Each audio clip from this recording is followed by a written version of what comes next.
welcome to Ready to be Romanced. I'm Torry. And I'm Megan. And today we're discussing a court of thorns and roses. Absolutely brutal. Not off to a good start.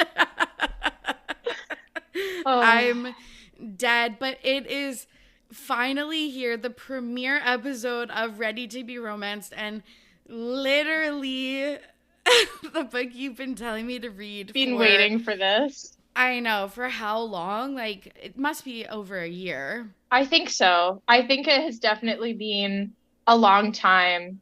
And I read them many years ago. So I'm glad you finally joined the dark side. I know, me too. So if people don't know, I'll introduce myself too, since this is the premiere episode. But I'm Torry. I live in Victoria, BC, and I host another podcast, a pop culture podcast called Ready to be Petty. I've been hosting it for 5 years. It's super fun. We talk about reality TV, celebrity gossip, and entertainment news. And this is the premiere episode of my second podcast because I am dying to talk about romance novels and smut and the romance genre and stuff like that. And I am thrilled to be joined by my IRL friend Megan. So exciting.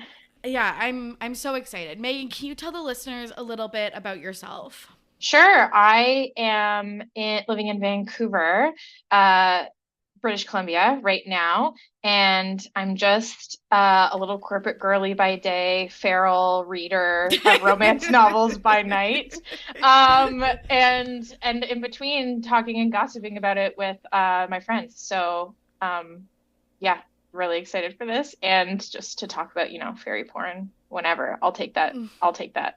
Literally, sometimes I'm like, oh man, like I really have to like put myself out there because of this podcast. Like sometimes it's really embarrassing. Like I posted on my Instagram like all the books I had read, and like looking at all of the covers together, I still have that tinge of like a little bit of cringe. But the instant like bomb of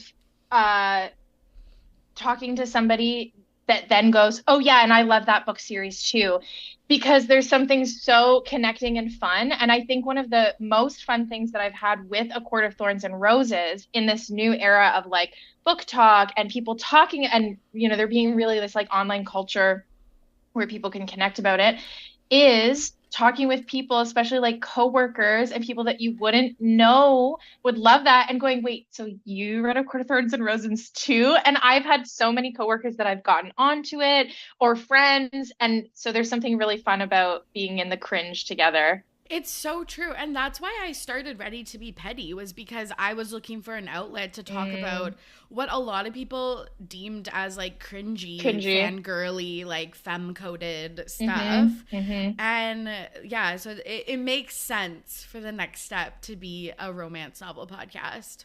Well, I'm excited because I remember you chatting about this in the summer when the idea was floating around, and I was like, oh, you have to do an episode on ACOTAR. And I didn't realize that this was going to be the first episode. So I'm just like, yeah, I'm like, this is great. This is really good. I'm so excited. So we met, it's like 7 years ago now, right? Oh, yeah. Yep. Facebook always reminds me. I know, which is like, okay, don't age us. But yeah, we met 7 years ago. We were going to school at UBC, and we had the same job. And we met and have been friends ever since. That's the long and short of it. That's the long and short of it. And I think we just really enjoyed being petty together, actually. And that was like a very quick way to make friends and be like, oh yeah, these are all the things that I also dislike about this, and we are in alignment on that. So, I mean, it was fun, and it's like easy. It's always been easy to have fun and chat. And so, glad that it's lasted this long, led us to this moment. I know. And I'm like shocked that we haven't podcasted before this, but we used to say all the time that we're salty, but as nowadays it's petty. Okay, so I know this story, but I want the listeners to know just so they can get a taste of our interests in Hmm. reading and how we got to this point. So, what is your relationship with reading romance? Yeah, like tell us a little bit about the stuff that you like to read. Yes. So relationship to reading was always great as a kid, loved books, staying up late under the covers to finish books, even though I'm told to go to bed, reading all the Harry Potter books. Like, I think like many of my summers were actually like lonely kid, but just reading four books at a time, like being excited to go to Chapters or Indigo to like Oh, buy a new book. yeah. And so I was a pretty big book nerd. And I would say romance novels, I'm more coming to ACOTAR from fantasy than I am Right. from romance. And it was a friend who had recommended these books to me Oh, back, God bless them. oh, Like, like years and years and years ago before it was big too. So I'll have to tell her because she was like the second book of the series was she was like, this is my favorite book in the world. Like, take care of it well and read this series. And that was and then it turned out really, really great. So but love fantasy. And then a big part of romance reading really comes to me from fan fiction, which we have talked about before, and just exploring a lot of fun tropes and genres and fun things like that, and kind of getting exactly what you want from romance. So, yeah, reading fantasy romance is also very, very new to me because I started in like contemporary romance not too long ago. I would say like I think it was like 2019, 2020 when okay. uh I was asked to be on a podcast called Boobies and Newbies. I Mm. still am podcast friends with Kelly, the host. She is an author and hosts this great podcast where she reads a romance novel with a newbie, like a romance newbie. Okay, that's great. Yeah, so I was the newbie and I also loved reading as a kid. Like I remember like on Saturday and Sunday mornings being in bed after I've woken up for like 3 hours, like reading like Twilight, like Defo. I feel like that was like one of my Mm. big reading moments. But yeah, just like reading into the late hours of the night and then all through the morning. And I really fell off during university. Like it was so Hmm. tough. And I remember in maybe second or third year being like, I loved this hobby. I had such a, like, it was such a life force for me. I'm going to try again.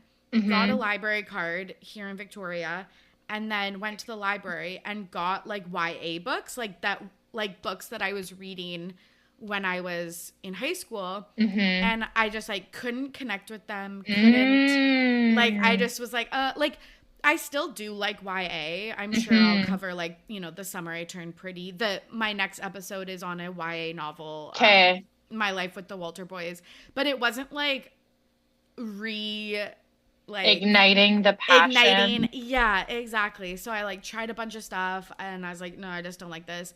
So I stopped again and then I literally don't think I read like another book until 2020, which is so absurd to me. And then I read like I think like 60 to 80 books in 2020. Yeah, and in 2021 I read another like 60 books. And then I think same with 2022. Mostly romance? Was this what was Yeah. reconnecting you? Like mostly Yes, lighthearted was this romance? Okay. podcast. Yeah, Okay. and then I was like, "Oh my god, this is so fun. I can read basically a book in one sitting or Mm-hmm. like Mm-hmm. 3 sittings or whatever."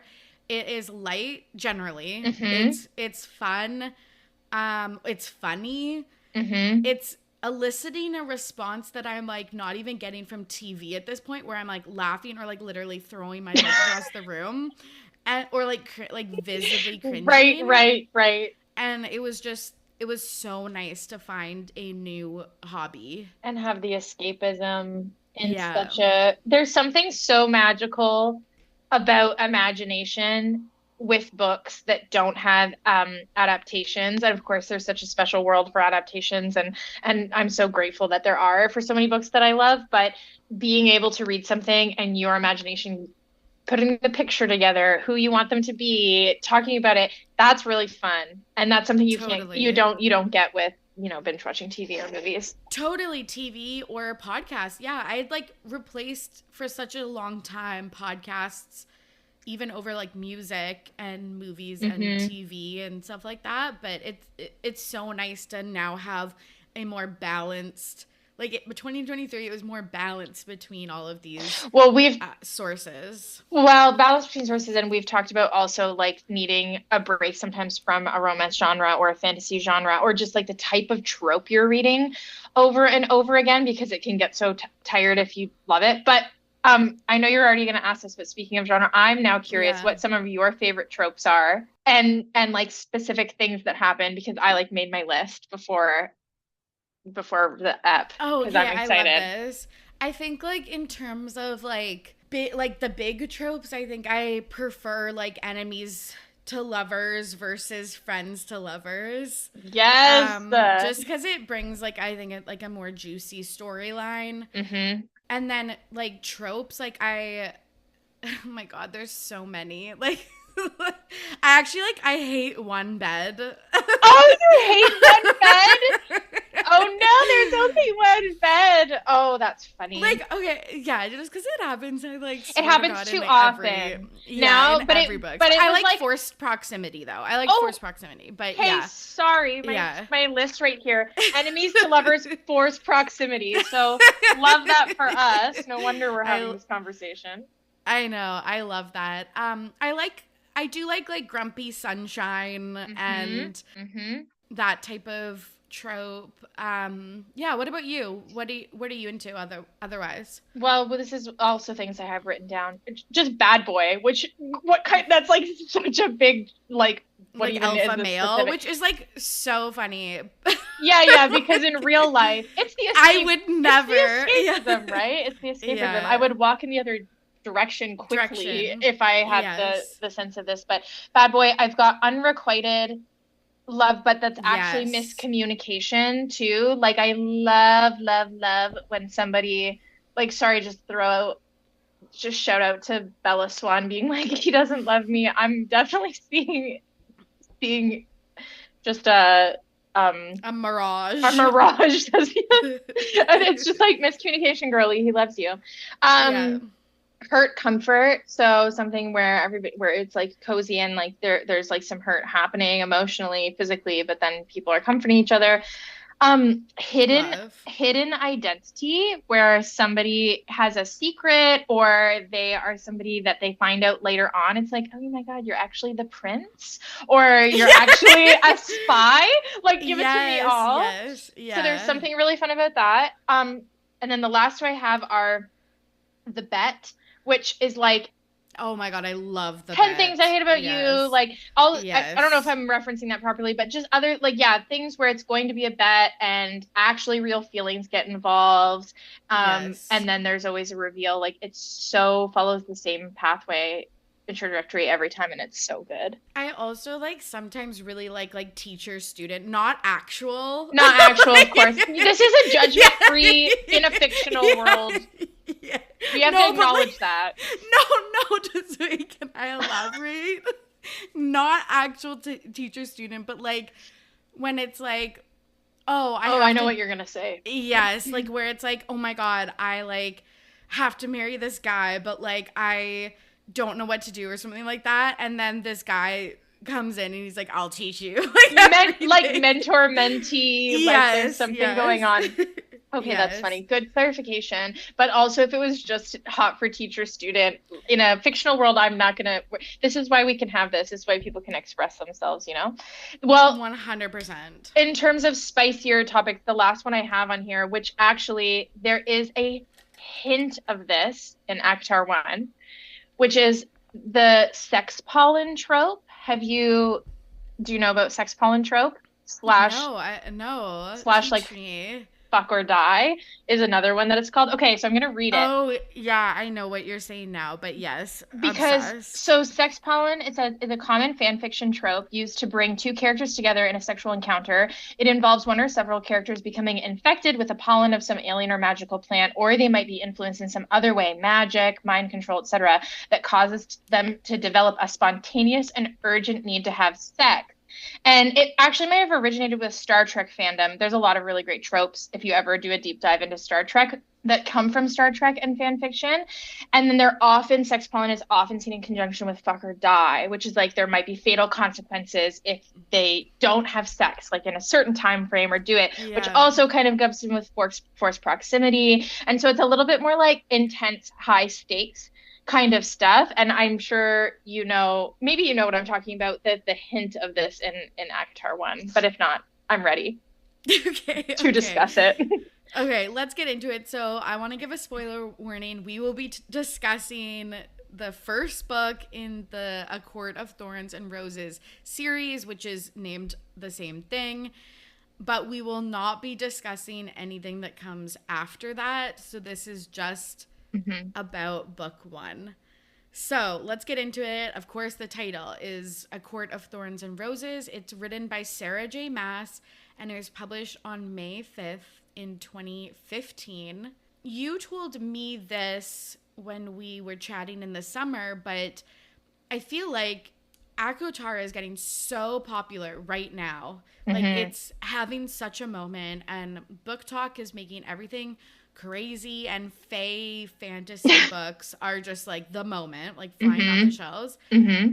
But seeing that this was written in 2015 is actually pretty shocking because it's so like quote unquote before its time, or like before the moment. You would think that it was written now. Up.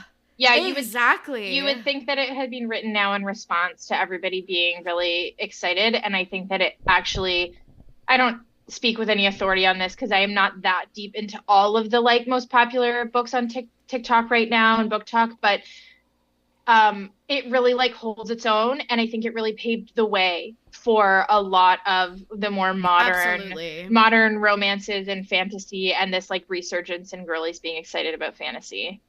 Totally. So we meet Feyre. How did you first say her name when you saw it? Fair was like what it was and was still in my head until actually it got more popular, and then like everywhere I see it, it's like Feyre. So now she is Feyre in my mind, but when I read it, I was like, Fair? Okay. I think I just called her like Freya. Oh, Freya would be like the real name, I would say. I also really like that name. It's on my like baby list. And Freya or Feyre? Freya. Mon frere. Okay, wait, sorry. Say it. What's the one that you want? Freya. Okay. Freya. Good. So I think I was just saying, yeah, could you imagine? I'm going to name my kid Feyre. You know that.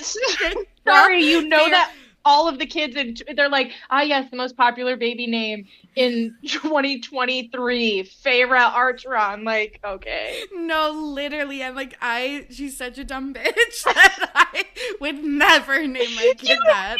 We have to get into this because I don't, but okay, it's okay. Keep going. So we meet Feyre. Yeah, she's hunting in the snow because we find out her family is poor. They have lost all their fortune.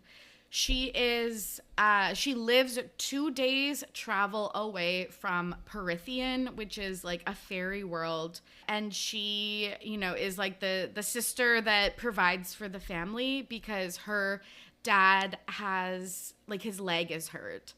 So she describes her dad, as I just mentioned, and then she has 2 sisters, Nesta and Elaine, and she's the youngest, so they're older than her. And she also describes a boy she's hooking up with, Isaac, who she notes, and like, you gotta love this, is taking a contraceptive brew. So they're fucking in the barn, but she has like literal no feelings for him. No. Like if he died, she would just. She's like, it was good for our warm bodies to be together in the cold. Like, good thing he kept me warm. Yeah, just like not a care in the world. So they're living in like tough times for sure. She kind of describes her whole family, like she fucking hates them. Like, terrible. But you're reading and you're like, yeah, I hate them. Like I hate them too. Yeah. Like they are terrible. I'm like, those are my notes. I'm just like, okay.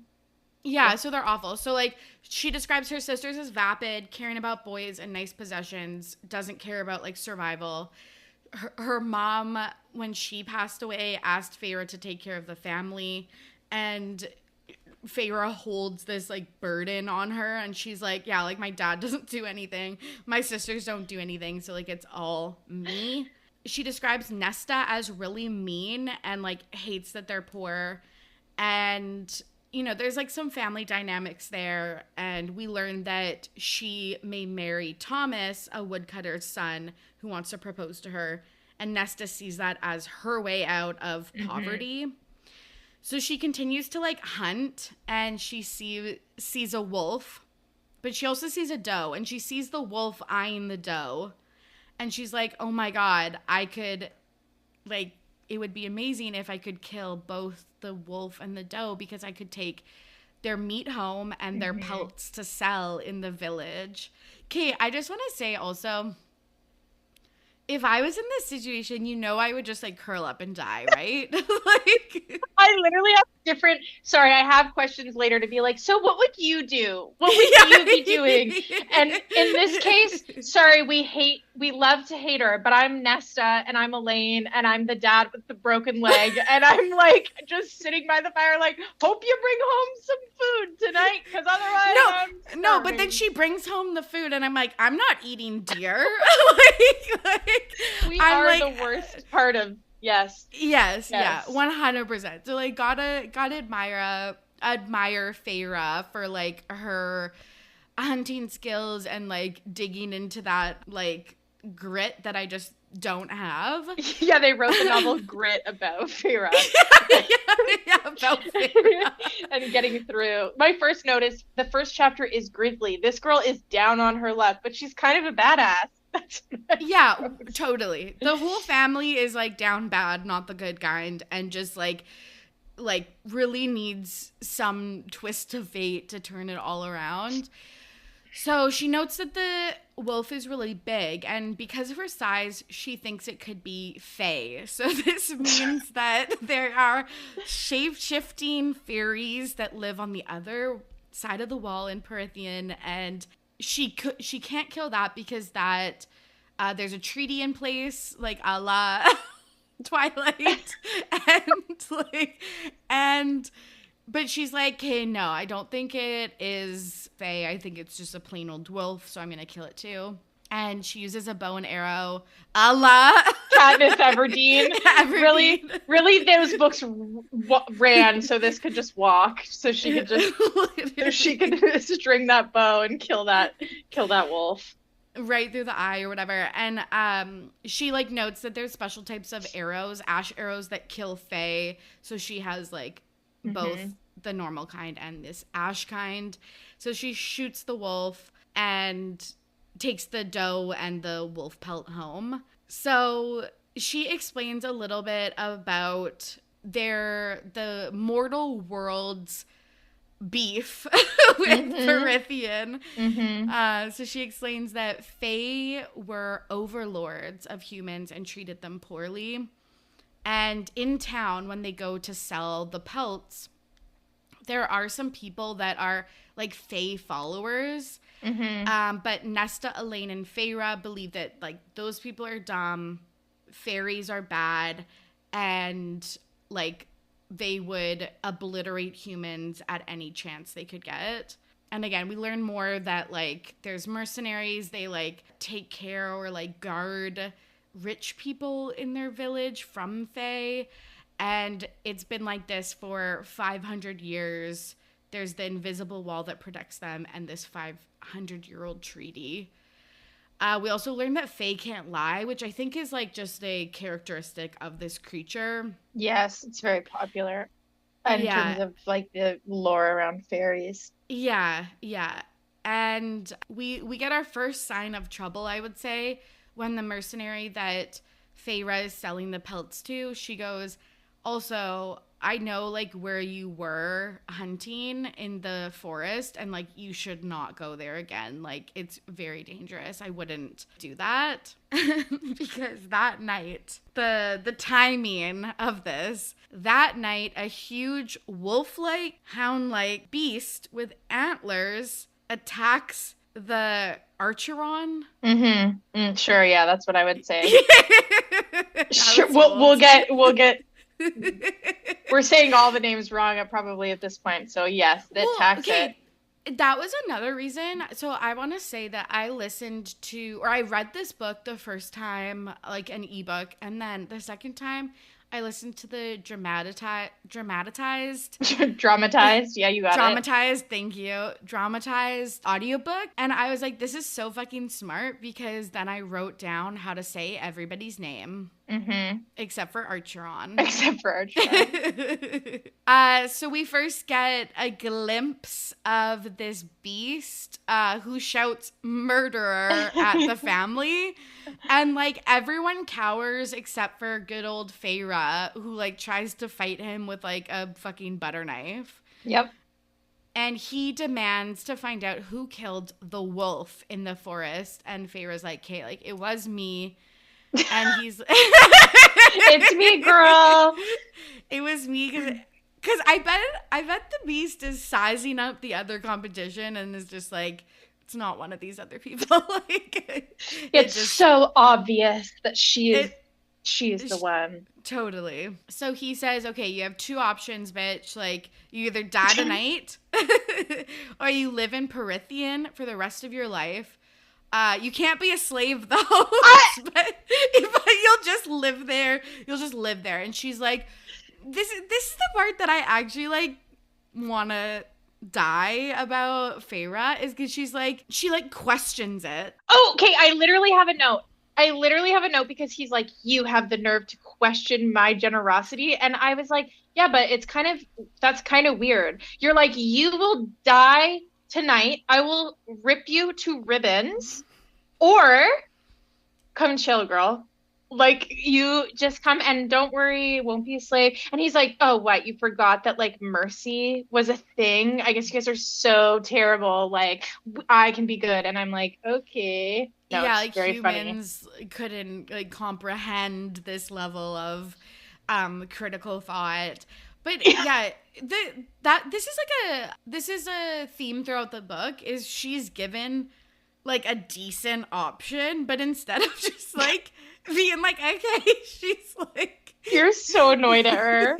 I'm so fucking annoyed at her. Anyway, so she actually like was considering death. Yes. Like, yeah, she was thinking about it, but then yeah. She's like, her dad's like, no, like, go to Perithian. Because I guess at this point she thinks, she, like, doesn't understand Perithian is fine. She's like, but Fays live there and, like, Fays hate humans and, like, are evil and stuff like that. Yeah. It's like it's both are bad alternatives, understandably, for her in that moment. One's, like, death and one's like maybe like a tough life or something like that, but at least you're alive. Yeah. So she finally says like, okay, I'll go to Perithian.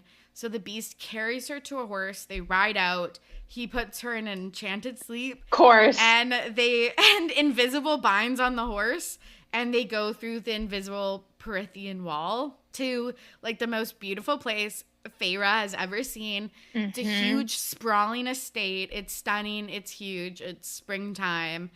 And basically her like, you know, first couple hours or days, she's like planning to escape, to go back through the wall. And she's pissed that she's in this circumstance. But the beast, a la Beauty and the Beast, turns into a man with a mask. And he's beautiful.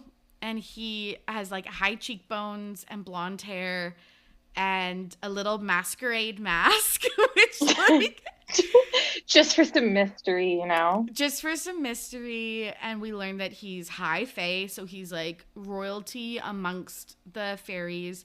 He's a warrior and he lives in like riches. And his name's Tamlin.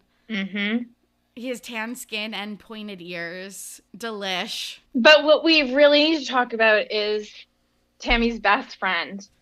Ugh, Lucian. What do you think of Lucian? Because he's so, like, cheeky and he never, like, stops being cheeky. Sorry, he is, like, hands down. So obviously reread this, I think for the fourth time was this reread for this app. He is, like, hands down the best character in this entire book. He's so cheeky. he's so yeah, so he's Talon's BFF, but actually just this, he's got this tragic backstory, and he serves from another court because they're in the spring court. I'm not trying to jump ahead too much here, No, no, but no, this is great. yeah, they're in the spring court. This is where Feyre is. Tamlin is there, and Lucian is from the autumn court, which, Prithian is made up of all of these different courts where all these different fairies rule. And he's this like outsider. He's got the fox mask. He's got this red hair. I know you want to mention about his eye. But you go, you give the listeners a mental image. Go for it. Yeah, so he has one eye and one is fake, and it's metal. And so we don't know at this point what happened to his eye. But when I read the dramatized version of the audiobook, so that means it's full cast. So every character has a different like actor. There's music and sound effects of like parties and stuff like that. But every single time Feyre, which is like fucking 10 times a chapter, mentions Lucian's eye and it like following her, there's like a robotic sound like in the book. And I was like, who approved this? It's so bad. It's so bad. I think that might take away some of it for me if I was hearing with it, because I think he's so I like have some quotes that as we get to them, I'll highlight where he's really cheeky. There's like more banter and tension in a good way between him and Feyre at points than her and Tamlin. Literally. And so I'm like, there's a good, because he doesn't like her either. Like he's obviously very put off because, right? I think we get to this point where she finds out that the wolf she killed was actually another fairy part of like his estate, like Tamlin's estate, who's actually their friend, him and Lucian's friend. And so Lucian is quite upset with her. He's like, you hateful human who killed our friend, when she's like, okay, whatever. I thought it was a wolf, but okay. Like how is she supposed to know? And they have more of an enemies to lovers vibe, her and Lucian, because he's just like, you're so annoying, blah blah blah. But she's always like, oh, he's fox-like, but she doesn't lust over him very much, really, in any of it. Just me. Really. Just me is lusting over Lucian. What did you call Lucian when you first read the book? Lucian, which it's like still kind of that in my mind, but Me too. But I mean, I know the names. I mean, Harry Potter set the names in practice of like, I called Hermione Hermione, like when I was a kid. When I was a kid, and Slytherin was Hermione, Slytherin. So like, classic fantasy thing to not know the names perfectly. 100%, so funny. I tell this story to everyone I know, but when I went to the Twilight premiere with all my best girlies, my friend whips her head around and she goes, "It's not Carlisle." You called it Carlisle? No, my friend did. And I was like, babe, it's Carlisle. Like, that's not even fantasy. Like, that's just real. Like, that's real name. Please, I wish that I had read it as Carlisle my entire time. It's so funny. And at that point, she had read like all the books because she was the one that had given it to me, the first book. And I was just like fucking devastating dead. for her to realize that at the movie premiere. Totally. So Feyre, in also classic fantasy novel, she gets a full fucking makeover by her like kind of handmaid Alice. And I put, don't forget the plucking, because I swear to fucking God, the shit that we get about body hair in any book is so fucking annoying. Like the author always has to slip in that they like fully wax the girl's body before she like is meeting her mafia groom, or like so they mentioned that she gets fully plucked, and it's like, KK, like, didn't need misogyny is real and alive even in our fantasy world, and they don't want us to forget it. Yeah, absolutely. So she starts learning like, okay, Prithian's not what I thought. I can live here Like, Tamlin's like, you can just live here however you want. You're not, like, I'm not a jailer. You're not jailed. You're not, like, our slave or something like that. And she's like, oh, I'm, like, so confused. And he just, like, Tamlin specifically just wants her to, like, enjoy her hobbies. He's like, what do you like to do? She's like, I like to paint. Like, No, wait, but sorry, before that, I have a literal comment. He yes. goes, don't you have because he goes at one point, what you do with your life isn't my problem. Because she's like, what do you want me to do? Earn my keep? Like, do whatever. She's trying to figure out her life. And he goes, don't you have any interests? And she just goes, no. And I was like, me coded, like me trying to figure out my hobbies.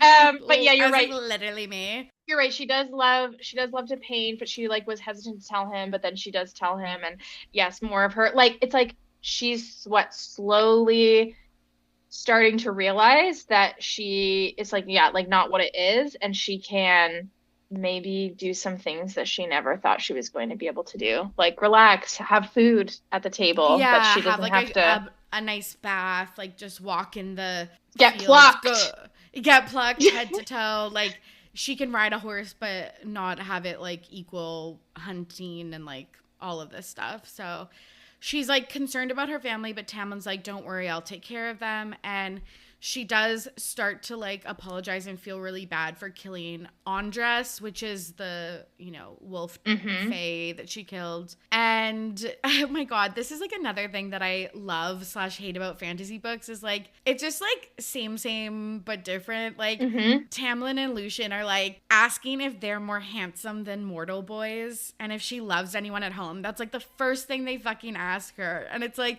of course they want to know, like, are you single and are we hot?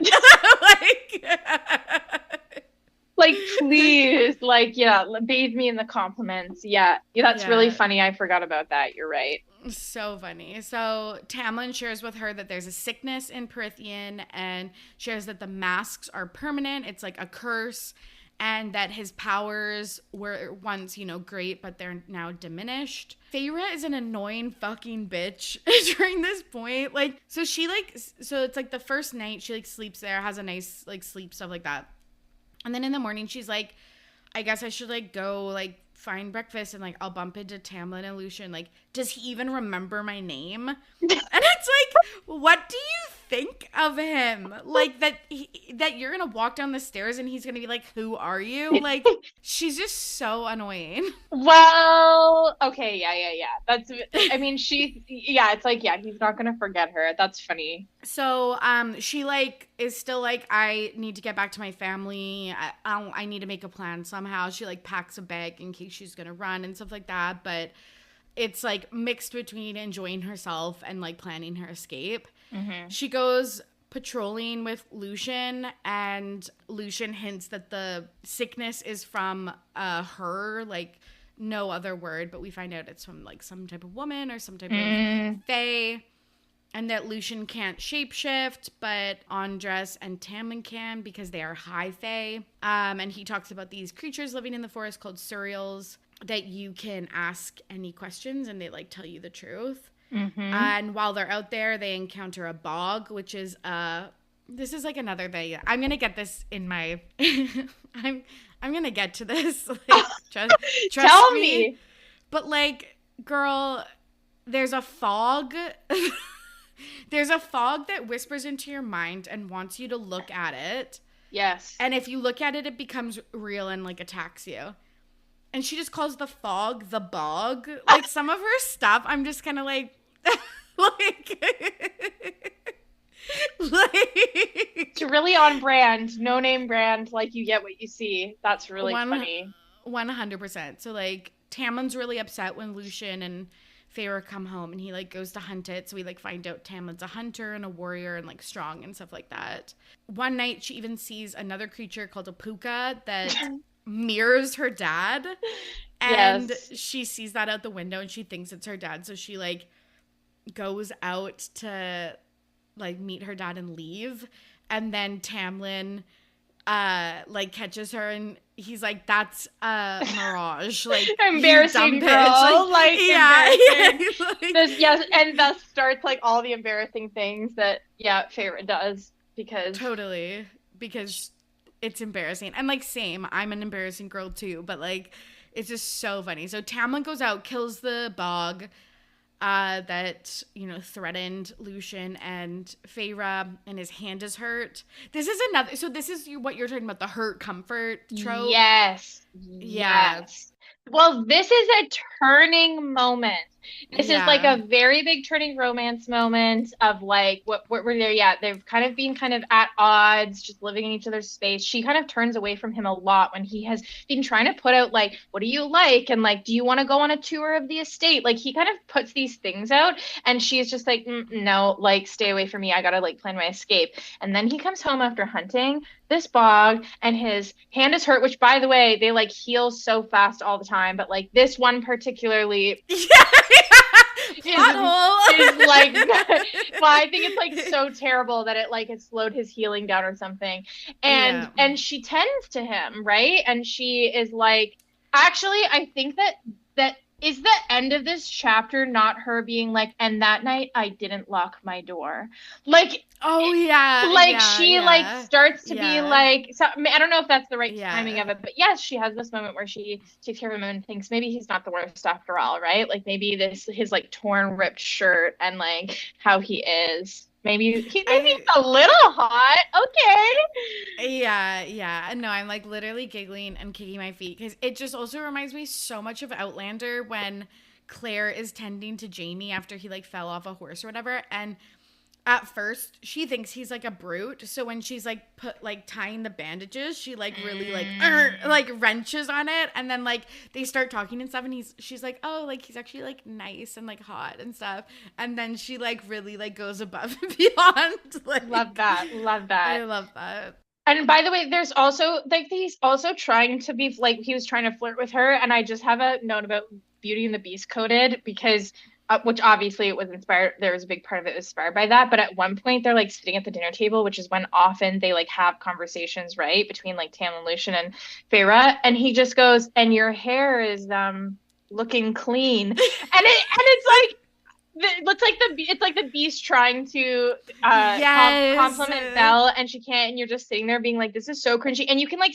see, in my mind's eye, I can see Lucian like putting his head in his hands and shaking it, being like, you idiot. So he can't compliment her either. I think he even says like, oh, you haven't lost your touch with the ladies or whatever, because like that is so cringy, but you're totally right. Like they're both warming up to each other. It's very like, was there something that there wasn't there before? Oh my god. Okay, I have a question for you. Okay, first of all, there's so many references. Obviously, we meet Tamlin first, and he is in his like beast form with his like antlers and horns or whatever. First of all, there's so many moments where Maas says, then Tamlin like shook his head, the movement more animal than anything. And there's so many references to animals, and all I can think of is a horse shaking its head and like neighing, because I'm like, what animal is shaking its head? Yeah. She goes, I'd forgotten how huge he was in this form, forgotten the curled horns and lupine face, and my note is just, at Torry, I need to know, are you into this? So I've read a few like monster romances where like the man is more monster than man. Human. Yeah, for sure. And like sometimes I'm like, okay, like it's fine, but like, and then sometimes I'm like, okay, this is like a little weird, but it's not something that I like really, I would say like, I'm really neutral on it. Like, okay. I was just curious. Yeah, it's not something that I'm like, oh my fucking god. But like I feel like more his like, I think what I like about those parts is that it reminds us that he's not a human versus like that he's like a sexy beast. Also, I love those TikToks or those tweets or whatever when it was like, yeah, like Belle's face like fell when he became a man. She's like, oh, I really didn't like, oh, think this like, was what was going to happen. Though? Yeah, that's so funny. I mean, obviously, I don't think Feyre's hot for it. I mean, she's obviously getting hot for him, and but it seems to be more out of this. Yeah, so there's something there that wasn't there before. And I think her warming up to being like, oh, I'm not going to die. Like, I feel like there's like this gratefulness and this, like, she starts to realize that, it's the millennial fantasy actually of like just being taken care of, like just being like Literally. a girly who Yeah. doesn't have to work and Yeah. and can just paint all day and do your hobbies and there's food on the table and oh, all the things that you were responsible for before, your parents, your family, you're not actually because actually your sacrifice meant that they're better off and they're Yeah. and they're fine without you. And I'm like the ultimate millennial fantasy. I also would fall It for is. this man. Sorry. Like Absolutely 100%. It's like, oh, I can just like paint and like chill all day. Like, sign me the fuck up in a nice estate. there's so many funny moments where I'm just like he is really has like no game though because another point he goes, you can't write yet you learn to hunt and to survive. How? And I was like, sorry, does one have to count on the other? Like you can't write your name, so you're just like, oh, but that's amazing that you learned to hunt and survive. You can't spell, but anyways, he's got to work on his game a little bit, is in my opinion. Totally, totally. So you're talking about the scene where he takes her into the study and we learn that Feyre is illiterate, like you're saying. And which like is also I guess the reality of like growing up in poverty and like just having to survive, which a lot of books I feel like don't say. Like That's true. they have all their reading and writing capabilities even if they grew up in the same way as Feyre. So Yeah. always thought that was interesting. And she tries to teach herself how to read. She finds a map and like picture panels depicting what happened with the wars between the Fae and the humans. And she explains at this point, like we've kind of mentioned, there's 7 courts: spring, winter, summer, autumn, dawn, night, and day. And they're in spring right now. And Lucian's from autumn. And Tamlin offers to help write a letter to her family, but she like doesn't trust that he wouldn't like make fun of her or like do something bad or just be doing it like in bad faith. So we actually see like Lucian and Feyre becoming quicker friends than her and Tamlin. And Lucian tells her how you can snare a cereal and gives her a knife. And she goes, finds one, traps it, and asks it a few questions. The info she gets is that Tamlin is the High Lord of the Spring Court. So she knew he was like nobility, but he's the High Lord. He's the guy. He's the prince. Guy. And there's a king that rules an island, the King of Highburn, which will like come into play later on. But a Naga, another at least it's not name, the Puka. Yeah. Interrupts them, and she like tries to fight off these Nagas, and she screams, and Tamlin comes and saves her and kills the Nagas. But not before she kills a few herself. Like it's a very she can hold her own. It's a very like I think important like thorough like through the book that she is actually like she sets up a snare in her room when she's first there to like catch anybody who tries to come in, and she like scales down the window when she's trying to escape, and she kills these fairies. And so yeah, she is strong, and that does come into play, I feel like, as she just wants, it's nice to be taken care of. Totally. And I think you're totally right. Like she's a dumb bitch in some aspects, but she's also like really obviously skilled at hunting and is like resourceful and brave and all of those things that you say reluctantly. You say you don't want to say. Yeah, no, she is though. She is. So he saves her. Yeah, he saves her, and like they are starting to become friends. Tamlin reveals that the fairies fought for the humans in this like these wars, so like they're not all bad, and that he glamored Feyre's family at the threat of war, so they don't know that he came and stole her, and they're well taken care of. So she's like grateful for that. Can we talk about how that's like some toxic behavior right there? Like don't worry, everyone just doesn't conveniently forgot you, and so that you will just be mine. I'm like not saying it's not hot, but it's put as such a noble thing. Act, yeah. And this, because obviously, because she cared so much about her family, making sure that they were taken care of, even though they're all bitches and we don't even care about them.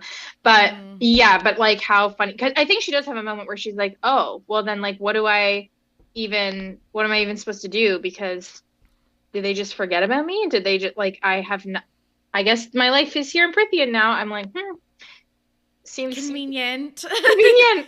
Convenient. Convenient for who, though, Farah? Convenient for who?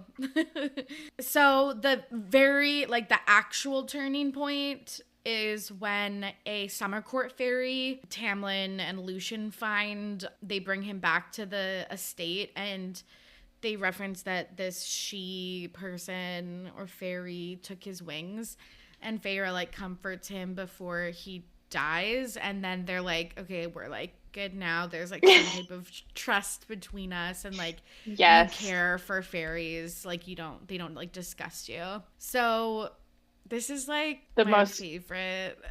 Are you going to talk about how it's embarrassing that she finds out that there have been like 10 million more fairies around, or no? Oh yeah, that's again so embarrassing. She's like, Lucian and Tamlin are like, oh yeah, also we glamored all of the like servants and like staff at our house, and the way that they looked, because your little feeble heart couldn't take it.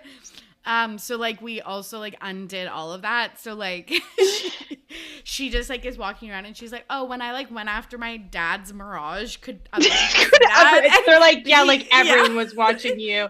Like so cringy. But what were you gonna say? You were like, no, I'm just like so thrilled because they ride their horses to a glen, and Lucian just like gets drunk off wine in the field, which would probably be me if I was in this group of three. Poor Lucian is like third wheeling hard. Like the whole thing. I think I have a note because you said he's getting drunk. It says he took a slug from it as he sprawled on his back and gazed at the grain canopy. And I'm saying, just thinking about the conversation that had to have happened between them before this outing, like Lucian having to third wheel, like he had to come along. Like you really couldn't just leave the BFF at home. I have a lot of thoughts about like Tamlin and Lucian having hots for each other, which is not canon, but like the moment it's canon in my heart, and so I'm just like, Lucian is just being dragged along for all this stuff. It's fun. That's so fucking funny. We learn more about Lucian's backstory, and that they like killed two of his brothers because it's whatever. It doesn't matter. Me with highlights of this because I'm sad for Lucian. I will fill you in for the Lucian girlies, which is just that he was in love. Long story short, he was in love with a commoner, and his dad is like evil, and his brothers are evil, and they were not okay with him, and then they like forced him to watch as they killed his like commoner lover, and then they tried to come kill Lucian too, and I think Lucian and Tamlin like killed two of his brothers in response. So yes, when they were like after him. And like, sorry, back to my Tamlin / Lucian, because there's literally a line that Tamlin says where he says, he's like explaining this story. He killed one, Tamlin said, I killed the other, etc., etc. I claimed Lucian as my own. Okay. Anyways, you keep going. Do you want to speak more on that, Tamlin? Yeah. But his so emissary, funny. right? So now he's his emissary, and Lucian, and which is why Lucian is now at the spring court. Yes, not the autumn court. So, he's like, I want to show you something. So he takes her down to this stream. It looks like starlight, and he's like, do you want to go for a swim? Which I think is also bold to ask if she wants to swim when she can't read. Like, you think she had time to pick up swimming lessons? She didn't go to school. Yeah, let's be careful. Yeah, and so she's like, oh my god, like I could never like strip down in my underwear and go swimming. So he's like asking her more personal questions. He's like, what would make you happy? Like he wants to make her happy. Mm-hmm. And she literally can't even answer. So she's like, a swim would do. And they go swimming. And I think that's like really cute. Yeah, it's cute. There's definitely some moments where you're like, okay, there's like some cute romance here. It has like funny little limericks and poems that are kind of dirty and says them to her, and as he's like trying to help her to again be like, I can write that letter for Read. you, and like all Yeah. this stuff. So, but like we're getting close to, is it Calanmai? Callan Mai. So Callan Mai. please let's Yeah, get into she's this. yeah, literally. So there's one more piece.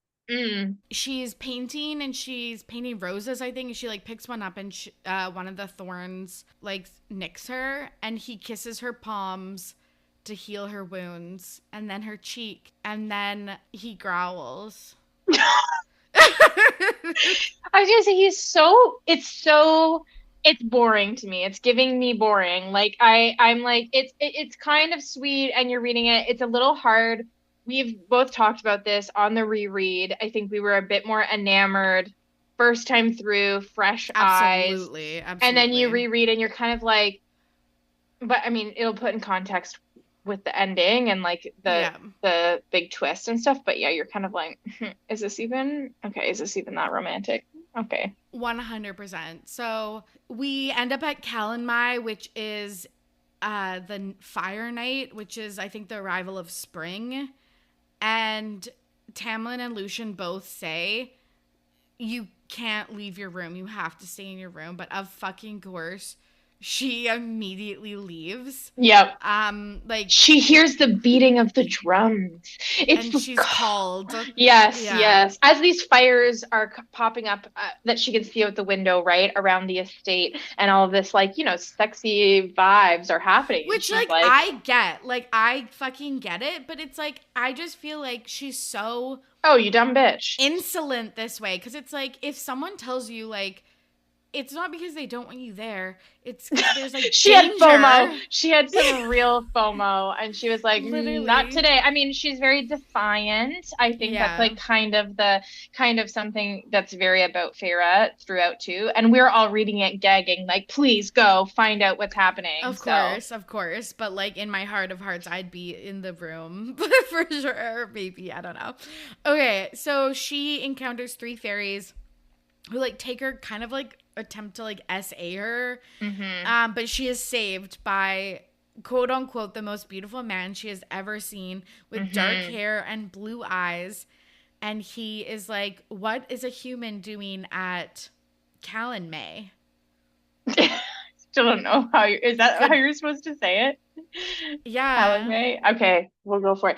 Yes, yes, there's this dark, yeah, the tall, dark, handsome, brooding, yes, most beautiful person that she's seen, right? It like saves her, right? And does the like pretends, if people for a love a little fake relationship shout out there, because he comes up and he saves her by pretending to being like, there you are, like, sweetie, like, I've been looking for you. Fake relationship Works for the every time. and the other fairies, he's obviously so powerful, the other fairies are like, oh shit, and run away. Yeah, the ones that were trying to do something not so untoward with her. Totally. So she finds Lucian, and he explains what the rite at Calanmai is. And this actually makes me want to fucking KMS. I was laughing so hard. Even though I do love this. No, this is the throat to sex Pollen or fuck or die. But in this world of like, okay, I'll take the reins because I love it. Right, where Lucian is like, well, first of all, importantly, for later in the book, she turns away from this guy that saves her. He seems dangerous, and so she turns away from him, but he kind of saves her, and she's just like, see ya.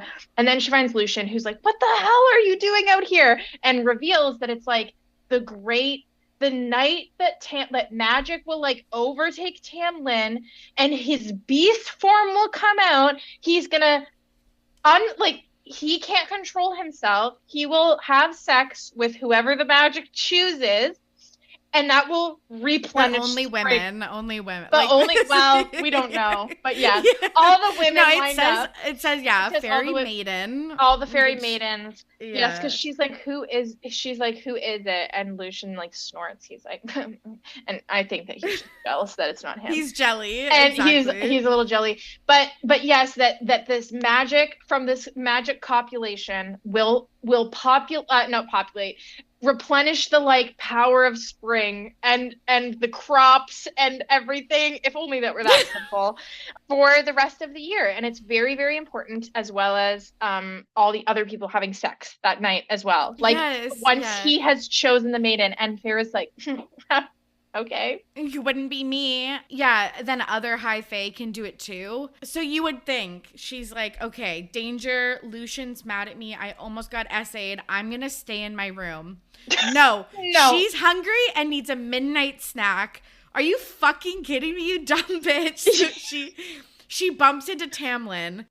Afterwards, this is later in the night, like afterwards, where it's like Lucian actually brings her back. Yes. I wrote hot without further word. He's flung me over his shoulders if I were a sack of potatoes, and she's like, "Put me down," which is such a trope. And Lucian like runs with her back. He's like, "If Tamlin sees you, it's gonna be bad, girly." Like he will obviously like alludes to her I know. beauty. Like I was like, he will be the one fine. I was like, he chosen. needs to find her. Like, Yes, that's like yeah. You're like so it's like you can assume the right has happened. Fair is like a little jealous. She's like a little bit like, you had sex with who now? And then she goes down for this midnight snack, bumps into Tamlin in the big estate, and what happens? He goes, I was searching for you and couldn't find you. Like, like literally, I was throwing my book across the room. They basically dry hump and he like kisses and bites her neck and he says, don't disobey me again. Oh yeah. After Lucian is like, you're lucky I found you when I did, when he like got rid of her or like saved her before, because he goes, because he would have smelled you and claimed you, but it wouldn't have been Tamlin who brought you into that cave. And I don't think you would have liked it. Tonight is not for lovemaking. And we're like, yes, we're feral fucking. Like, let's go. Literally, I was like, no, that's what we want. But yes, it is like, I would say, this sexiest moment up to that point. And this is where it's really fun, because, there's so many books now that are really smutty, and Sarah J. Maas really leans into that in later books.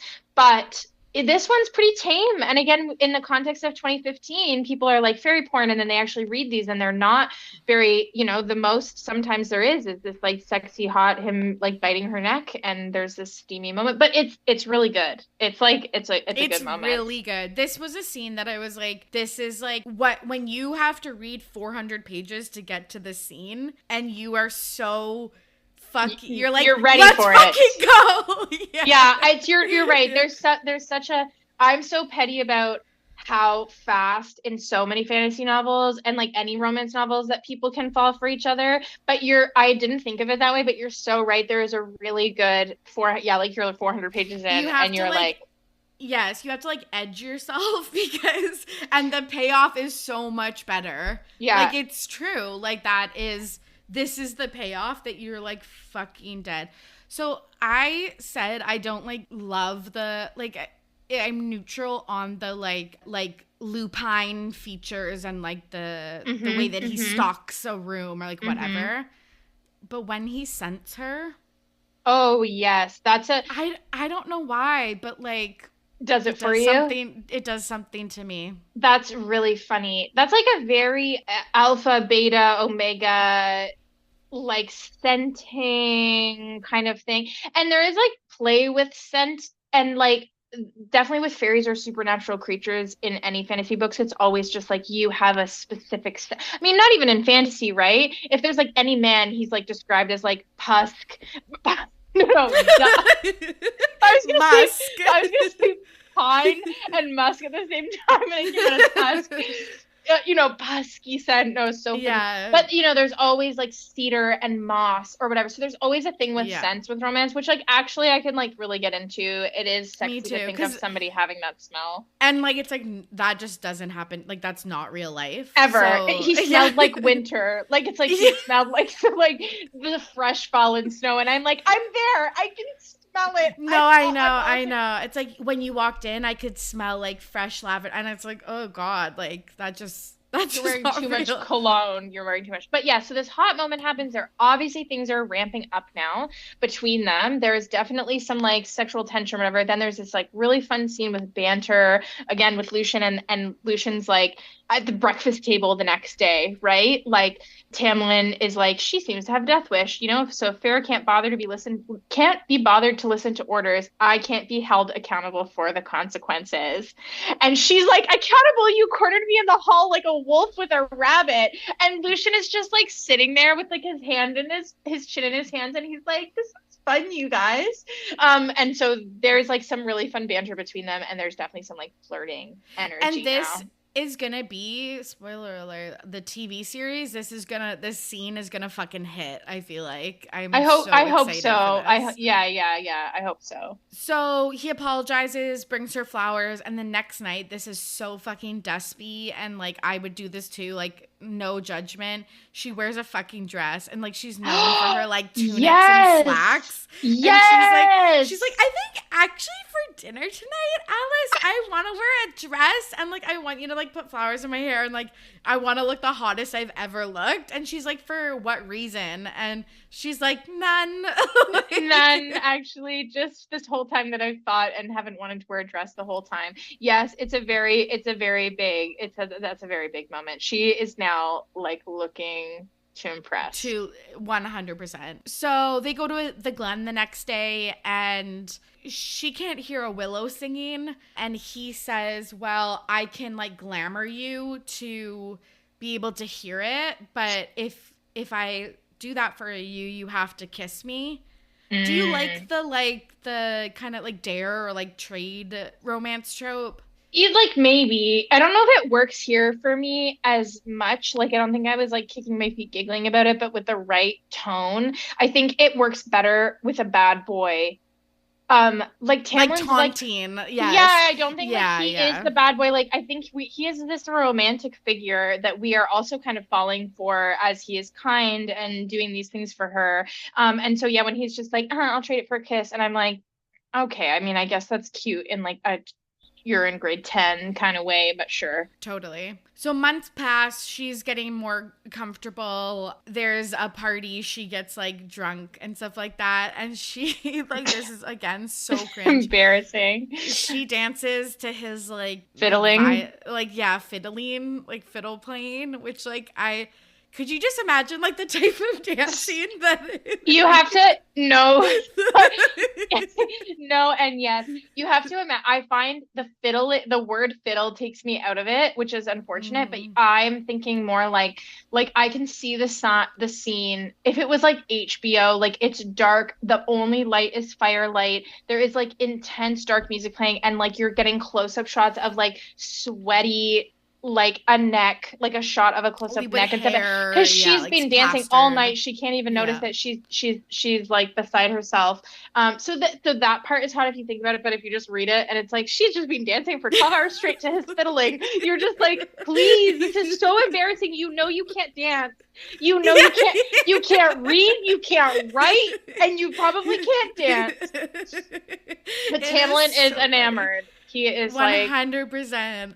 So they watch the sunset, they kiss, and she says it's the happiest moment of her life. But of course, trouble in trouble. paradise. Yeah, trouble's right around the corner because the next morning someone arrives and Lucian and Tamlin quickly hide Feyre with a glamour. And guess what? It's the Fae that saved her on Callan May. Yes. And Tamlin calls him Rhysand or Reese. And like again, Feyre knows that he's trouble and that Tamlin and him have beef. So her and Rhysand have beef. And we Mm, get some more info that Lucian like calls him Amarantha's whore, which hmm we find out is the unnamed woman, and that really bothers him. Rhysand says that Amarantha is waiting for Tamlin. So she's like, what does Tamlin have to do with this? And Rhysand, finds out that she's there, unglamours her, and he remembers Feyre from Callan May. And all of the important parts of what you did not say are all of the tantalizing descriptions sorry, the bad boy trope. I've got some quotes here. Okay. Rhysand approached Tamlin, each movement smooth as silk. His voice dropped into a whisper, an erotic caress of sound that brought heat to my cheeks. So he has from the beginning described as, sexy and like bad boy, and he is very like, yeah, they hate like him and Tamlin are hating each other because of history, and he's part of the Night Court, and there's obviously this history there, and there's so many quotes where they're like, he says, like, if I were you, I wouldn't speak to me like that, and it's like the quiet, assured power and authority that's happening. And at one point, he says, "Please, what?" Because he makes Tamlin beg, yes, to not tell Amarantha about Feyre, because Tamlin is like, now it's like, I have to protect her, and Rhysand's like, how dare you try to glamour her for me, like, you think you're trying to do this. And he makes him beg, get down on his knees and like kiss the floor in front of him, and Tamlin says please, and the line is, please what? Rhysand said gently, coaxingly, like a lover. I know, I'm praying right now, like, Jesus Mary, help me, Lord. This hits all my buttons in this moment of this, like, very tense, and it's like really ramping up plot. You're like starting to get ramped up plot wise, and it's pretty intense, and I am just like a goner for this. I am like, oof. Absolutely. And in the first read, I definitely understood that she was calling him hot. Mm-hmm. But I was like, she said that about Lucien. Fae are supposed to be all hot because they like entice humans as like prey and stuff like that. But when I read it for the second time, or like listened to it, it was like when she talks about his like sensual voice and stuff like that, it's clear that she's like, oh, this guy's like trouble, but it's like the hot football star of the school. Yeah, and Tamlin's like the good, like, nerdy, grade A. Yes. Yeah. Yes. And so there's some that I like this. I like that there's like something more interesting happening now. It's getting a little bit, and things are amping up because we are like, what is going on with this sickness, this plague that is on Prythian, the power that's being dampened on the Spring Court. They're worried about this. And all of a sudden things are really amping up, and we're like, oh yeah, this like big bad Amarantha there's something bad going on here. Yeah. And like you said, she's waiting for Tamlin. Totally. Back somewhere. So two things happen before Rhysand. Oh my God, this is, yeah. Rhysand. I know. Okay. He was Rhysand like, to me originally also. It's so bad. I tweeted, I think my first tweet on my Ready to Be Romance account was like something about like, but girlies call him Rhysand or something like that. Correct. It's so tough. You call him whatever you want. Yeah, God. But then it's like, it doesn't make sense because then when they call him Rice, like that doesn't, like it makes sense that it's I know. It like ruins my life. So two things happen. He asks for Feyre's name. She says, my name's Claire Better, which was one of her friends back in the village. Yeah, the village, the mortal world. And then he looks into her mind. So we know that he has a power kind of like Tamlin's shape-shifting and his brute force, that he can look into minds. So Tamlin's like, okay, that was too close for comfort. Like, it's the nighttime. It's too close for comfort. You have to go back to the mortal world. But she doesn't want to because she's obsessed with him now. And they have sex, and like he shreds her underwear with a claw. Sorry, you and I on the same page. Literally, here's the quote is, I shouldn't even, no, I'm going to read it. We're on Ready to Be Romance. Yes. He hesitated at the sound, pulling back slightly, but I bit his lip in silent command that had him growling, there's the growling, into my mouth. With one long claw, he shredded through silk and lace, and my undergarment fell away in pieces. The claw retracted, and his kiss deepened as fingers slid between my legs, coaxing and teasing. Yada, yada, yada. Here's my note. Yeah. My note is just, literally would be shitting myself with the claws, with the claws that she's seen multiple times described as being punched out of his knuckles because he can't control them. And I'm like, and now this, I mean, maybe like the danger is a little sexy, but I'm like, this is so close to your hoo-ha, Feyre. That 100%. you gotta be. Are you sure he can control these claws? Anyways, maybe, and it's obviously supposed to be sexy, and I was like, would be shitting myself. That's really funny No, that you said that. literally, because the way that she describes them aren't like dainty. I guess claws are never dainty, but like it's like they're like Wolverine, and I was just scared for her full vagina. Like, God. But she seems to have a good time. You're right. They have a good time. They're like, finally united. 100%. It's like what you want in a romance novel. Like, she comes like a million times, and he goes down on her with like no, like, having to pay back and like all this stuff. She's falling asleep. He whispers, "I love you," which at the time I thought was like very, very cute because she like hears it. But the second time it fell flat for me. I just think we can talk about this in context of when we find out what the big plot issue, what the big issue is, and it like recontextualizes his like "I love you," you know? Totally. So she goes back home, and Nesta and Elaine now live in a really bougie place. Well, he sends her back home, right? Because he just loves her so much. That's a bit like that's like I'm releasing you from the treaty. I'm like letting you go because it's too dangerous here now.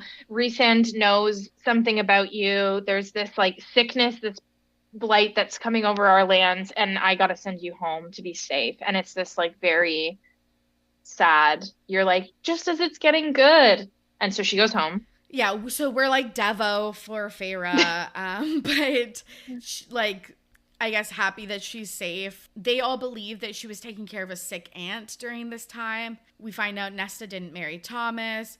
Her dad's leg is way better because the salve of a stranger from the street, and then another stranger came to their house and was like, "Hey, sir, this is how you should, like, invest your fortune." And now they're, like, millionaires. Like, it's so fucking dumb. And I'm just like... It's so funny. But this is fucking wild. Nesta accuses Feyre of lying. She has a piece of the table where Tamlin's claw went through it to prove that she was lying. So Feyre has to tell her the entire story. We learned that selfish Nesta went after Tried Feyre. Going after her. A little redeemable moment there, yep. Redeemable moment, and we're like, oh my God. And she's like, no, I actually hate our dad. He like let her mom die. Like trust me, like I hate it here too. And they have like a bonding moment. So they find out the like following day or following weeks that Claire Better's house had fully burned down and everyone died. Feyre's like, fuck, like that is definitely because I gave Claire Better's name. Fault. Yeah, she's like, my B. I defo killed this girl by accident because I'm dumb and I underestimated the powers of the Fae, and Rhysand told Amarantha about Claire, and she's dead. So they start to be like, oh yeah, like this is kind of weird. They all remember that Feyre, you know, there's no sick aunt, and she's like, okay, I'm leaving back to Perthian. I gotta save my boy. With what powers? Like, you can hunt a wolf. you can barely barely, like, you're obviously like, they just killed an entire family, but okay, go save the day. With your, like, I wish I had the confidence of, now I'm not gonna say I wish I had the confidence of being a dumb white bitch. man. Oh my I want God. the fucking confidence of this dumb bitch. Like, truly, she is so bold. I don't know if we're gonna get a hate for that. Maybe not. I don't know. I was just thinking about that. No, I still have love for her. Like, are we gonna? No, I love her too. Trust me. And I don't think this is a spoiler, but she gets way better as a person, like, and way less annoying. Like, way better. Still way more embarrassing. redeemable. Still embarrassing. So embarrassing. But like, yes. I am too. And I hope people know me. Like, if they know me from RTBP, it's like they know I say this with the most utmost respect and love. But like, no, like, dumb bitch alert. But I am also a dumb bitch, so like, it's no tea, no shade. But exactly, she goes back to Springcourt after, 2 days it takes her. She gets to Tamlin's estate. It looks like it's broken into. It's empty. The only person left there is Alice. And she's like, Tamlin and Lucien were taken by Amarantha. She's the High Queen of Perithian. She lives under the mountain. She's brought all the people from all 7 courts, or all the fairies from all 7 courts under the mountain, because Tamlin hasn't broken the curse with the masks. And she summoned all the High Lords from all the courts, and she's going to make an example out of Tamlin in front of them, so they don't rebel, that they, fall in line with her plans, which her plans are to overtake the mortal world.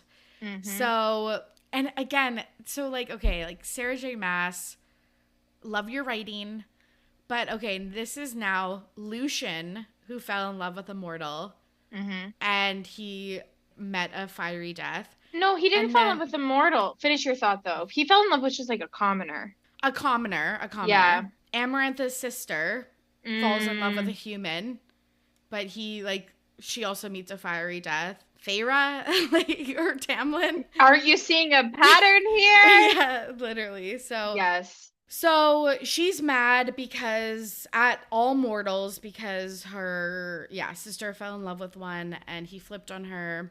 And we learn that she wants to conquer all the human lands, but she needs support from all 7 courts. So she put a spell on them. Part of Tamlin's curse is that he couldn't tell Feyre about any of this. We learn that Amarantha took Lucian's eye. And the masks are from a masquerade party that she held where she laid the curse on them.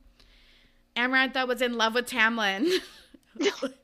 It just starts to get real messy with all the love triangles here.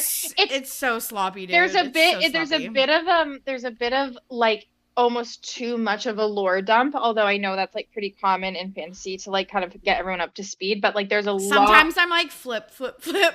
Yeah, there's like a lot that really like gets revealed here, and also that Amarantha, because she loved Tamlin and he rejected her, thinks it's a good, fairy trickery curse to give him 49 years, which was such a funny number, 49 years to find a human girl who hates fairies so much that she'll kill one of them in cold blood, and then she's got to fall in love with Tamlin.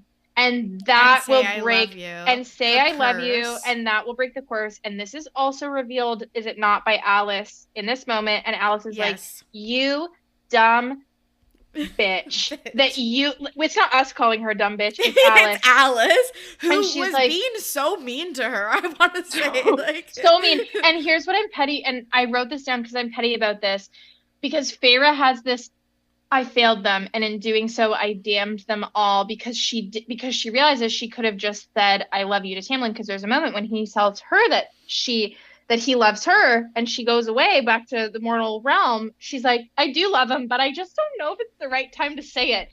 And I don't love the, this is what I'm petty about, is the guilt of not, is the lesson here that you should always tell people your feelings right away? I'm like, this was probably a good idea that you didn't jump too far into it. It was probably the best objective idea that you went back to your family. You should have probably stayed there. Probably good that you didn't say you fell in love with this guy that kidnapped you, essentially. And I don't know, I am like a little petty about that message. 100%. And like, she feels so bad. She's like, I ruined everyone's lives. And it's like, because you didn't say 3 measly words, because the truth is she does love him. She just didn't say the words. So like, it's a plot. Funny. It's a plot line that like, plot, it's hard to swallow. Yeah. But overwrought with the knowledge of this and knowing that Tamlin's away, she like demands Alice tell her how to get to under the mountain. And Alice once again is like, you dumb bitch, you'll literally die within seconds of getting there. Like, there's no way. Like, Amarantha holds all the power. She has all the power of all the 7 High Lords or whatever. Like, she has this curse on them. Like, nobody can have their real true power against her. This is why she's ruling. She comes from Highburn. And Feyre's like, nope, I love that man and I gotta go try to save him, which, good for you. I guess, what else do you have to live for? Your whole family was like, don't return. There's better things for you out there. So she goes and tries to find him. Totally. And I guess, like, in the context of this, like, what does she have to live for other than this man? I mean, I'd probably, at this point, I would do the same. I'm like, I mean, me too. You gotta go for your love at this point. But, like, if it was this moment, like, I'm running back to my home. Oh, I mean, I'm already dead. Like in real life, I'm already dead at this point because I've given up, or I've like it was just like, yeah, kill me. I've died from starvation before the fairy ever even came into play. But 100%. yes, so she goes under the mountain. She finds her way there. I'm not missing anything, right? She finds her way there and immediately is like caught immediately by like creepy, terrible description fairies. What is the adder? Yeah, I can't remember the name and I didn't write it down, but it's like our Amarantha's like lackeys that find her and bring her to the throne room where she meets Amarantha, who is like, she describes her as like a beautiful fairy, but like she's so evil that she could never be like truly beautiful. And then guess what? Tamlin is sitting next to her. And this actually, again, made me just like I physically, I think, like stuck my head under my covers. She goes, and Amarantha's like, yes, like, who are you? And she goes, I've come to claim Tamlin, the one I love. And I was just like, oh my God. Like, you got to bring the cringe girly pop. Yeah, I think, truly. I mean, it's all out on the line here. And then here is where, as in every Sarah J. Maas book, the last 100 pages, it friggin' ramps up to an action-adventure novel. Go. So, take it away. So she sees Claire dead as a doornail hung up on the wall. And she's like, fuck. She's like, Tamlin, like, aren't you excited to see me? He's like stone cold sober. Not even He's look like, at her. I've never seen this bitch in my life. I literally that would have killed me. Like, I would have perished at the thought of that. And Amarantha's like, okay, this is gonna be fun. I'm evil. I like to, play games. I'm President Snow in the Hunger Games. She's like, if you can complete 3 tasks to prove that you actually truly love Tamlin, I'll host one on each full moon of each month, and you can have him. And Feyre, classic Feyre, is like, nope, I want him, but I also want all of Spring Court and for the curse to be broken. Be lifted, yep. And she's like, I'll do you one better. If you can answer this riddle at any point, before, after, during the tasks, they will be complete. You win. You can go off and live your life. Because the tasks are going to be so brutal that if you complete them all, you won't be alive. And then she gets beat up and she gets put in a dungeon. But and I lose it too because it's such a terrible riddle. Like, it's also I'm going to read it to you. Okay. Yeah, like, she's living in her cell. She gets dragged to the throne room one day, and Amarantha's like, what's your name? She, like, won't say it. She even asks Rhysand. He won't say it, and so that's, like, interesting. She starts torturing Lucian's brothers. She finally gives up her name. She's like, okay, thank you, Feyre. Here's the riddle that you have to solve to break the curse. There are those who seek me a lifetime, but never we meet. And those I kiss, but who trample me beneath ungrateful feet. At times I seem to favor the clever and the fair, but I bless all those who are brave enough to dare. By large, my ministrations are soft-handed and sweet, but scorned I become a difficult beast to defeat. For though each of my strikes lands a powerful blow, when I kill, I do it slow. When you heard this riddle, did you know the answer? Or did you try to get to the answer? I'm so bad at riddles, and I was just like, okay. Like, I'm like,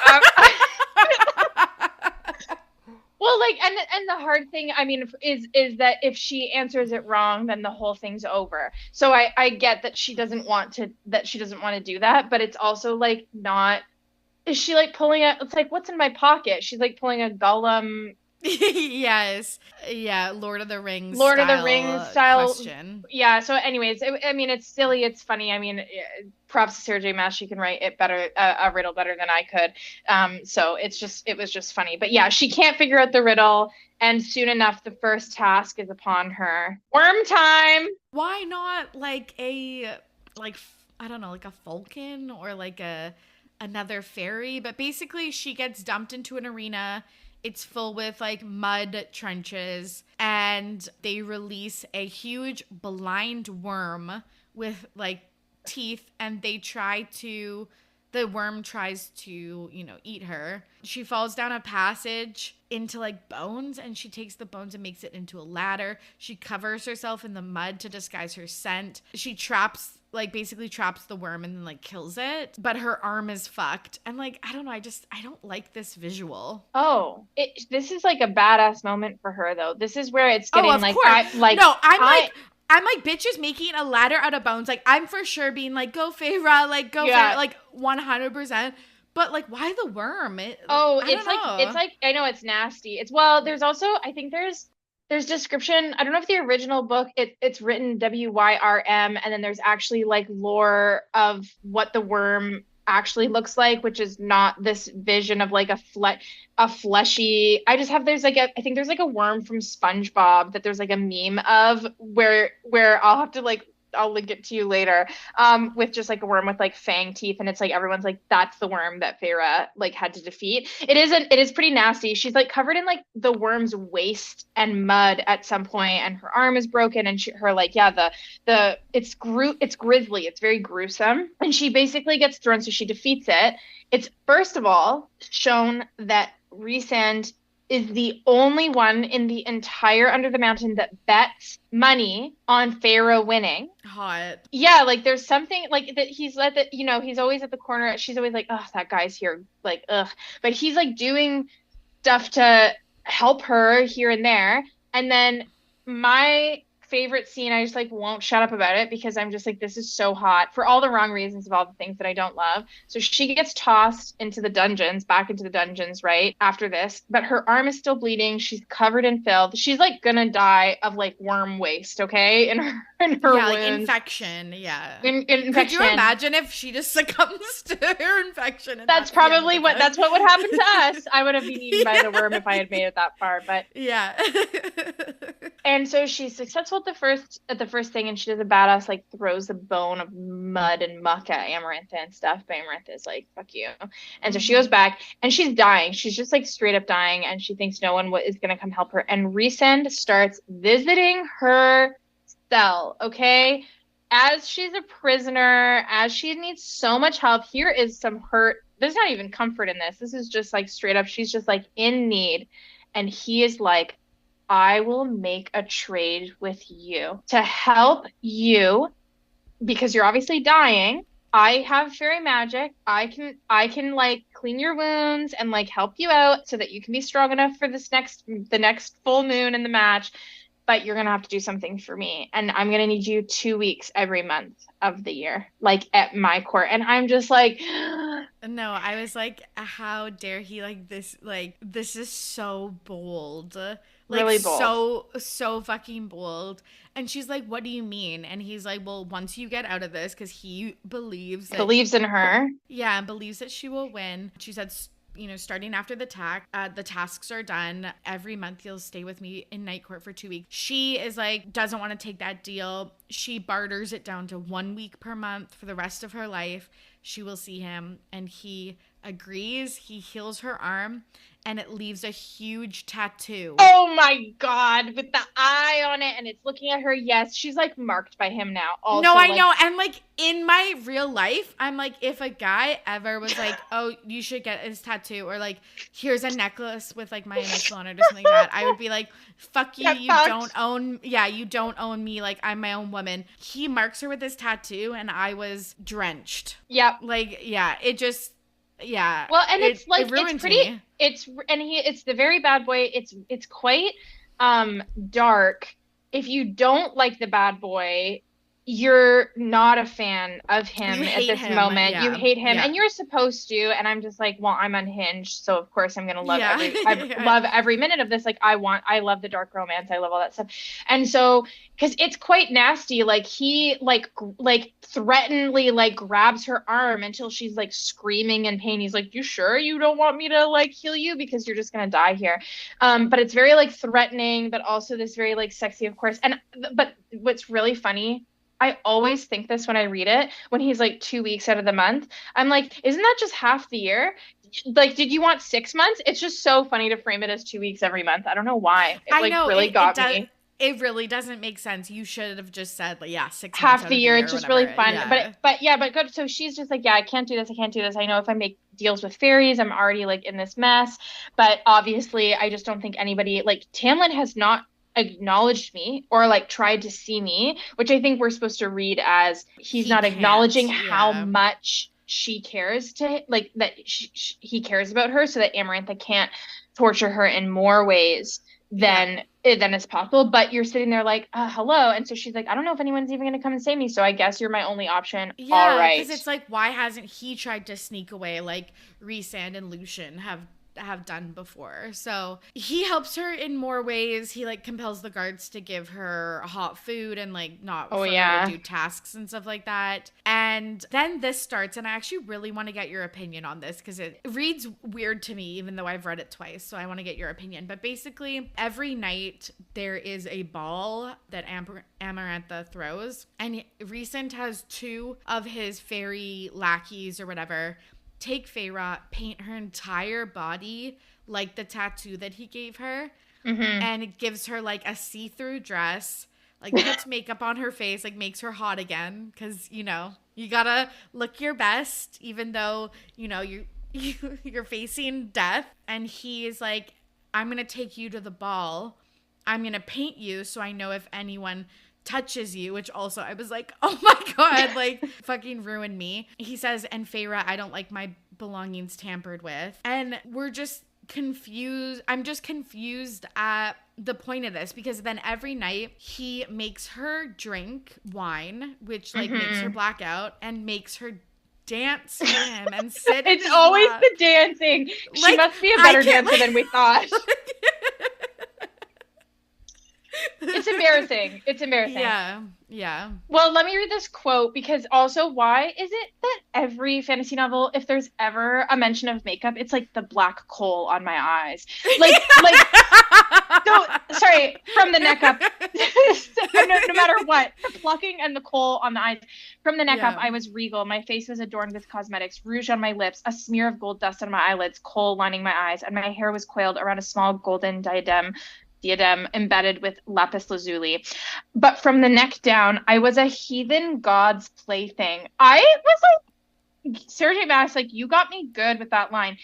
They had continued the pattern of the tattoo on my arm, and once the blue-black paint had dried, they placed on me in a gauzy white dress.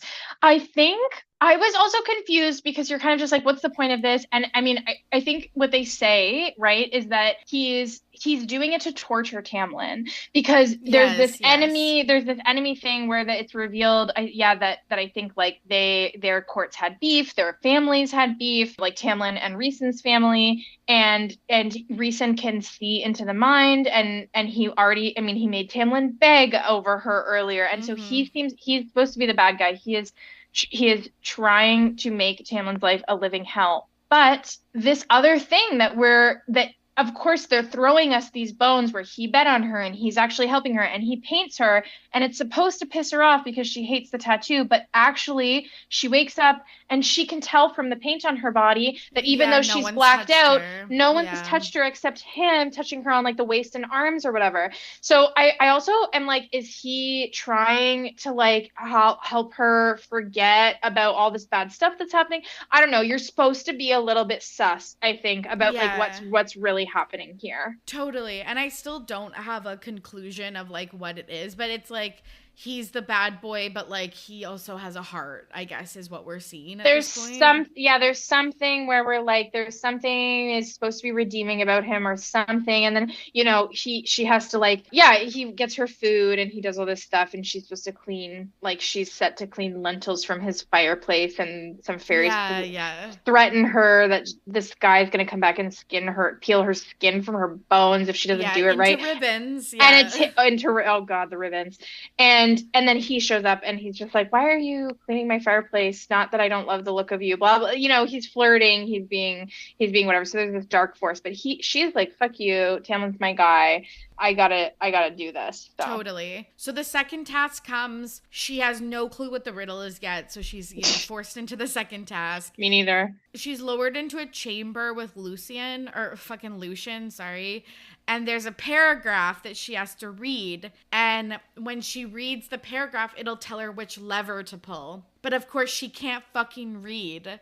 So she doesn't know which lever to pull. But thank God, when she goes to reach for the first one and the second one, through her tattoo, she feels a shock. But with the third one, there's no shock. So she knows to pull the third one. And as she's trying to read the paragraph to figure out which lever she needs to pull, there's like a, not knives, but like something like spiky things of death coming towards and killing her and Lucian, which is also just like, because he's being punished because he had like shouted something to help her in the worm challenge. I'm still like on this like Lucian train where I'm like, you really are. There's like something. No, I love it. There's like something here. I mean, obviously they're just like friends, but I'm here for it. Yes, and importantly, as we're like getting this vibe again of Rhys doing this, she pulls the right lever because obviously she couldn't read, only thanks to him. We're like led to believe because of the shock through the thing, and he's talking to her through her mind, right? Yes. And he is starting to say, like, encourage, like, he's like, don't let her see you cry.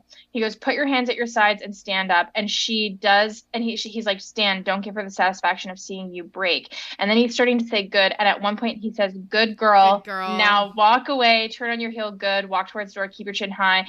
We love a praise kink, a little praise king, a little, like, we're like, okay. So even if you're still in love, even if we're like, you're warring with yourself right now, Tamlin is not helping at all. I'm like, what is up with this? So something's being laid in, like, because we're getting to the end of the book and you're like, something's happening here. Totally. Again, the first time I read this, I understood that she thought Rhys was hot, and that they had some type of bond, like, in the court. But you think it's just because Rhys wants to win and he wants to play games and he wants to free his night court people and stuff like that. So we don't know what's up with his like tricks and games and stuff like that. At the same time, reading it the second time, I was like, Tamlin is literally doing nothing and Rhys is doing all of everything. Everything. So it's so confusing. But I also wrote the good girl thing, which is funny. Love that. But Rhys goes, he's crying and he licks her tears. What's the opinion? What's your opinion on this? No, I'm obsessed. Are you not? Like, I'm confused. No, you know what it is? I think it can read as cringy because it doesn't really like make sense, but it's also very erotic. So like I am here for it, but you have to be in like the right headspace as you're reading it, because I think I've read it sometimes where I'm just like, this is so great, and then other times where I'm just like, Edward Cullen coded. There's so many oh, little Bella's tear, let me just taste it. There's so many funny things, but it is erotic, it is hot. And then he's like, I'm doing it to like distract you, like nothing else would get you to stop you to cry, which I love. I don't know if it's like a trope or whatever, but I love the like, I'm gonna do this to you so you stop doing like whatever, like stop being sad or like whatever, which is like a little non-consent, like it's right. We don't like love in it works in the book, but like again in real life, like don't lick someone's tears, like have a consent before you get into necrophilia where you're getting off on people's tears. Exactly. So she starts losing all of her hope. She's like, even if I make it through this, like I can't do this. She has this like beautiful dream, which I envisioned that like Rhys like conjured for her. What dream? So she has a dream that she is happy and she's safe and she's but it was like, I think at like springtime. So I was like kind of confused if it was also just her body like tricking her into this because she needed to like dig deep. But I also kind of pictured Rhys like, because he can put images into her mind and like talk to her. So that's interesting. But the night before the next task, so we're now a month later, Rhys hasn't summoned her to like drink wine and dance. So she's just like at the ball. She sees Tamlin. They both like slip away. And I didn't catch this again in my first read, but I caught it my second time. They don't even talk. They just have sex in like a dark, shadowy hall. Yeah, like they're like hots for each other are so overwhelmed, and it's like this desperate thing. But yeah, it's funny on the reread. And of course it's in context of as you read all the other books in the series and stuff, so no spoilers, but you are a little bit like, oh, like you're not trying to plan to like get away or something. You just like really desperately need to fuck each other in this day. But I mean, okay, no like, judgment. yeah. Maybe they need that. She's gone a couple months without it. She's had some life death experiences. But yeah, they don't talk. And then what is it? Recent catches them. Yeah, he catches them. He says shameful. Look what you did to my little pet. Which again, at this point, like I also love this imagery of like the main character is having sex with another person, but the like bad boy interrupts and is like, that's like like that's all. Like I could do it way better. Yes, and then what do we find out that Amarantha or somebody comes through and Reese kisses Feyre. Yes. So he says, if you're that desperate for release, you should have asked me. Mm. And Tamlin says, I love you, and leaves. And so Feyre's like, why the fuck do you care if I'm like desperate for release or like asking you or whatever? He shoots his wings out and then he Mm. puts them back and then he kisses her. And we find that Tamlin, I think, gets Amarantha or like is with Amarantha. They walk back. They were close to being caught. Yes. Tamlin and Feyre were close to We're being close caught, to being caught. which wouldn't have been good. So then Reese is like, I did that so you didn't get in trouble. Yeah. He's doing all of these, and he keeps the bad boy thing because you still can really hate him. Like he's really doing, like he's being nasty about it when he hurts her arm and then makes her trade away this stuff and is doing all that and then taunting her and saying all these like terrible things about her. And I'm like, I'm here for it. It's like the hottest thing of my life. But I'm like, you're bad boy. Totally. So after a while, he goes to her dungeon cell again and he is like sad and like using her as like Oh, a companion. yes. And he explains like, I've been used as Amarantha's whore. Like I want this curse as much broken as you do.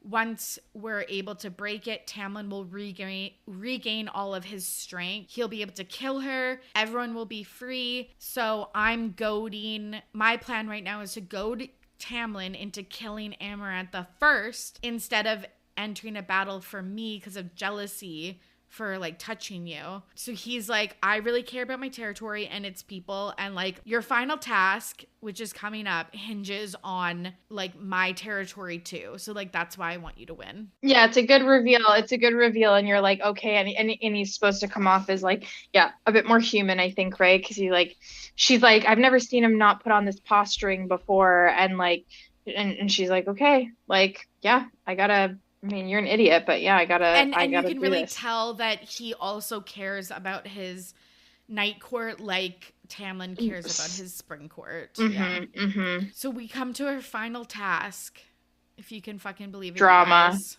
And Amarantha, again, dumb bitch juice, she's slugging it. Amarantha asks her what her final words are, and she's like, I love Tamlin. Which, like, okay, like, again, I would probably I'm that dumb bitch too, so whatever. But her final task is to kill 3 fairies. And she's like, This is oh rough. my God, this is rough. And plot twist, like I didn't see this one coming after like what the first 2 were. So she's like, oh my God, I can't. So she has like a dagger or whatever. And the fairies are like crying and praying and begging in front of her not to kill them. Brutal. And she's like, I can't. Reese in her head is like, fucking do it.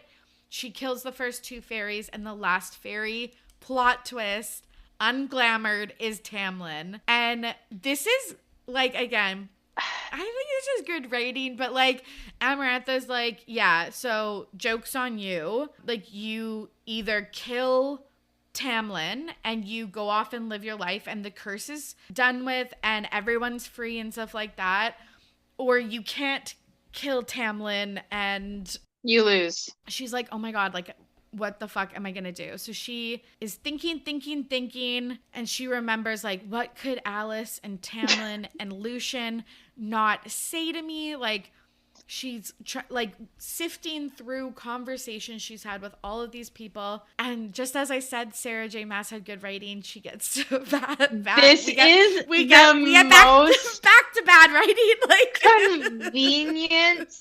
It's funny again on the first read through. I don't think I cared. I was like, yes, you have to say it. But I have read to friends, and a friend was like, I can't even read beyond this first one because this was too convenient and like such terrible writing. And I'm like not that bothered by it, but when about definitely reading it, you're just like, well, that's convenient. That revealed the twist. Tamlin has a heart of stone. And so she can kill him by hitting his stone heart that won't actually kill him. So she can get it both ways. Like, where does the heart of stone come from? It's mentioned twice. Yes. Thrown off, but there's nothing about body parts of stone. Like, I think it's revealed that Amarantha thinks it's funny, so she made Tamlin's heart stone because he didn't return her love or something. I don't know. I think there's some throwaway line reason. But it doesn't fit into the lore of the world that's being built. Like, I am buying hook, line, and sinker everything up to this point, even though it's like there's some really great world building done in A Court of Thorns and Roses, and her writing is really easy to read, and like there's all these good romance, and I was just like, you got to be kidding me. Like 100%. Like you remembered it conveniently that his heart is stone. Like, 2 throwaway lines one from Lucian and one from like a fucking rando fairy, just being like, "Oh, your heart's so empty, Tamlin. Like it must be made of stone or whatever." Like it's so implausible. Like it's so bad. But anyway, and she doesn't even work. She's just like, and it's like 2 throwaway comments, and you're like, "That's what you're gonna base it off of." Anyways, you're right. She takes the risk. Yeah, takes the risk, kills him, and then like. But he's fine because his heart is stone. Yeah, his heart is stone. Chaos breaks out with all of the crowds that are watching the final task. This, I will actually say, you should very much read the audiobook, the dramatized one, because Amarantha now like starts to attack and chase after Feyre, yelling, "Tell me you don't love him." And it's so ridiculous because it's like, what villain is like, "Tell me you don't love him. You don't actually love Tamlin." Like, that's what you're yelling at your like enemy. Like, it's just it's so funny. So that's funny. Rhysand attacks Amarantha. He gets slammed back because she's powerful. Tamlin approaches Amarantha and apologizes. She's still trying to attack Feyre. Feyre's fucking dying at this point. And guess what? She goes, "Love. The answer to the riddle is love." Well, I was like, here's the plot hole loop that you should have, like, the second that she breaks the curse or like stabs Tamlin or whatever, realizes that she win. Amarantha's like, "Joke's on you. I never said when I would let you break the curse. Like you're still mine." And then she's like torturing her and killing her and being like, "You don't tell me you don't love him." I'm like, you just start yelling words, because now as soon as if you get it, it's love, it's luck, it's the ocean. Like, just like start yelling words. But yes, she is on her dying breath is like, my second epiphany in 30 seconds. It's like I'm so dying. Funny. Like the weight of the fucking world, the mortal world and Perithian are on my shoulders, but my obsessed. mind is clear, and I have these 2 very like the answers to all of the like months of problems. Even though she sat in that fucking cell for like 3 months and had no thoughts, just vibes. It's so ridiculous, but I love that the answer to the riddle is like love. Like such a like dumb answer to a riddle, and like so cheesy, but yeah, anyways. Big cheese, but because she gets the riddle right, because Amarantha had said that instantaneously everyone would get their power back, Feyre saves the day. Our illiterate little dumb bitch juice Feyre. Good for you, girlfriend. You saved the day. And they get their powers back, and doesn't Tamlin like rip Amarantha's throat out? It's a gruesome picture. Yeah, he gets his full powers back, kills her. All the High Lords heal Feyre by giving her like seeds and like in repayment. Well, she straight up died. And in her Yeah. perspective, because this book is from the I first person from Feyre, she is pulled into Rhysand's eyesight, and Yes, yes, yes, she can yes. see from Rhysand's point of view her dead body on the floor, and then sees them all, the High Lords, to be like, for her gift of like saving us all, because Amaranth is dead now, we will each bestow upon you a sparkling Like water fairy droplet seed. from my Yeah. hand, and it goes into Feyre, and bada bing bada boom, Breaking Dawn coded, she is now a high fae, and she's come back from the dead, baby. She's back, baby. She's like reckoning with killing all those fairies. Everyone leaves from under the mountain. They have sex again. Her and Tamlin find Her a little her weird dark like cave. corner Yep. again. She bumps into Rhysand as he's leaving. He wants to say goodbye to her, and he said, and she's like, "Why did you do all of that? And like, why did you attack Amarantha when you know that she could throw you off?" And he says, "I didn't want you to die alone or fight alone." And then she's like, "Yeah, like I'm a fae now, cool, but like, you know, my heart is still human or whatever." And he just says, "Be happy for your human heart." It's just an interesting thing that I didn't notice until I reread it For the fourth time. for the fourth time. I mean, I recognized it probably like the second time I reread it. He stumbles, something happens to him, and Rhysand like gasps, and then he disappears. And she goes, "What?" And you don't find out what that's about until later. Me having read the second book doesn't know. You won't even know. I don't even know if it's in the second one. Oh, And damn. or maybe it is. I can't fully remember. But anyways, you should reread that part because that'll be fun for you Oh, that's super when fun you when I figure finally out move well, I'll on. tell you after this, but yeah. Okay, I love that. Tamlin and Feyre get back to Springcourt. All is well. All is right in the world. And that's ACOTAR 1. I cannot What a believe it. ride. What a journey. I love this book to pieces as much as I just gave so much shit. I really like it, really lays the groundwork for, I mean, it's my least favorite novel in the series, I would say, but maybe not I don't know. But we'll obviously have to talk about it for ACOTAR 2, 3, 4, 5, 6, 7, 8, 9. Hopefully she just keeps writing them. But it really laid the groundwork for a great series and so many other great things. And it's just got really, really some really fun tropes. And I'm just like, thanks, Sarah J. Maas. Totally. I posted this on my Instagram today because I want to clarify that I really, really enjoyed this book too. And one of my friends texted me because we are like mutuals on Goodreads, which I think sums up my romance reading. And it's like, love when Torry rates a book on Goodreads because it gives. I read this book in one sitting over 4 hours. It disgusted me 2 stars. Every time her little star rating pops up, I'm like, fuck yeah, leave that book out to dry with that shit rating.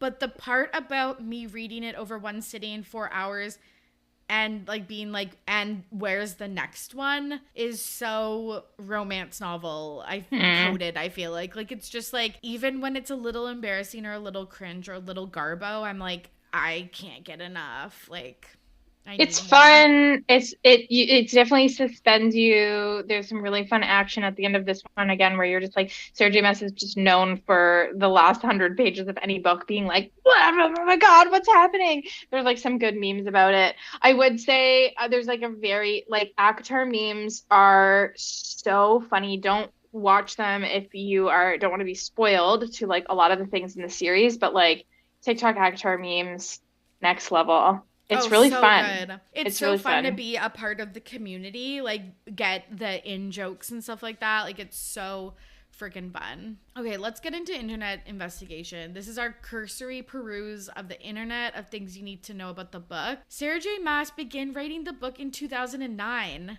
and it took her first Wow. draft of the first book took 5 weeks to write. Okay, that's Really pretty quick. fast. Yeah. Yeah. And she said, like, when the story came to her, she just, like, immediately, it was kind of, it's giving Are you just Stephanie Stephanie Meyer having a Yeah. dream and reading and writing an entire novel. Yes, yes. Totally. Okay, this is so embarrassing, you guys.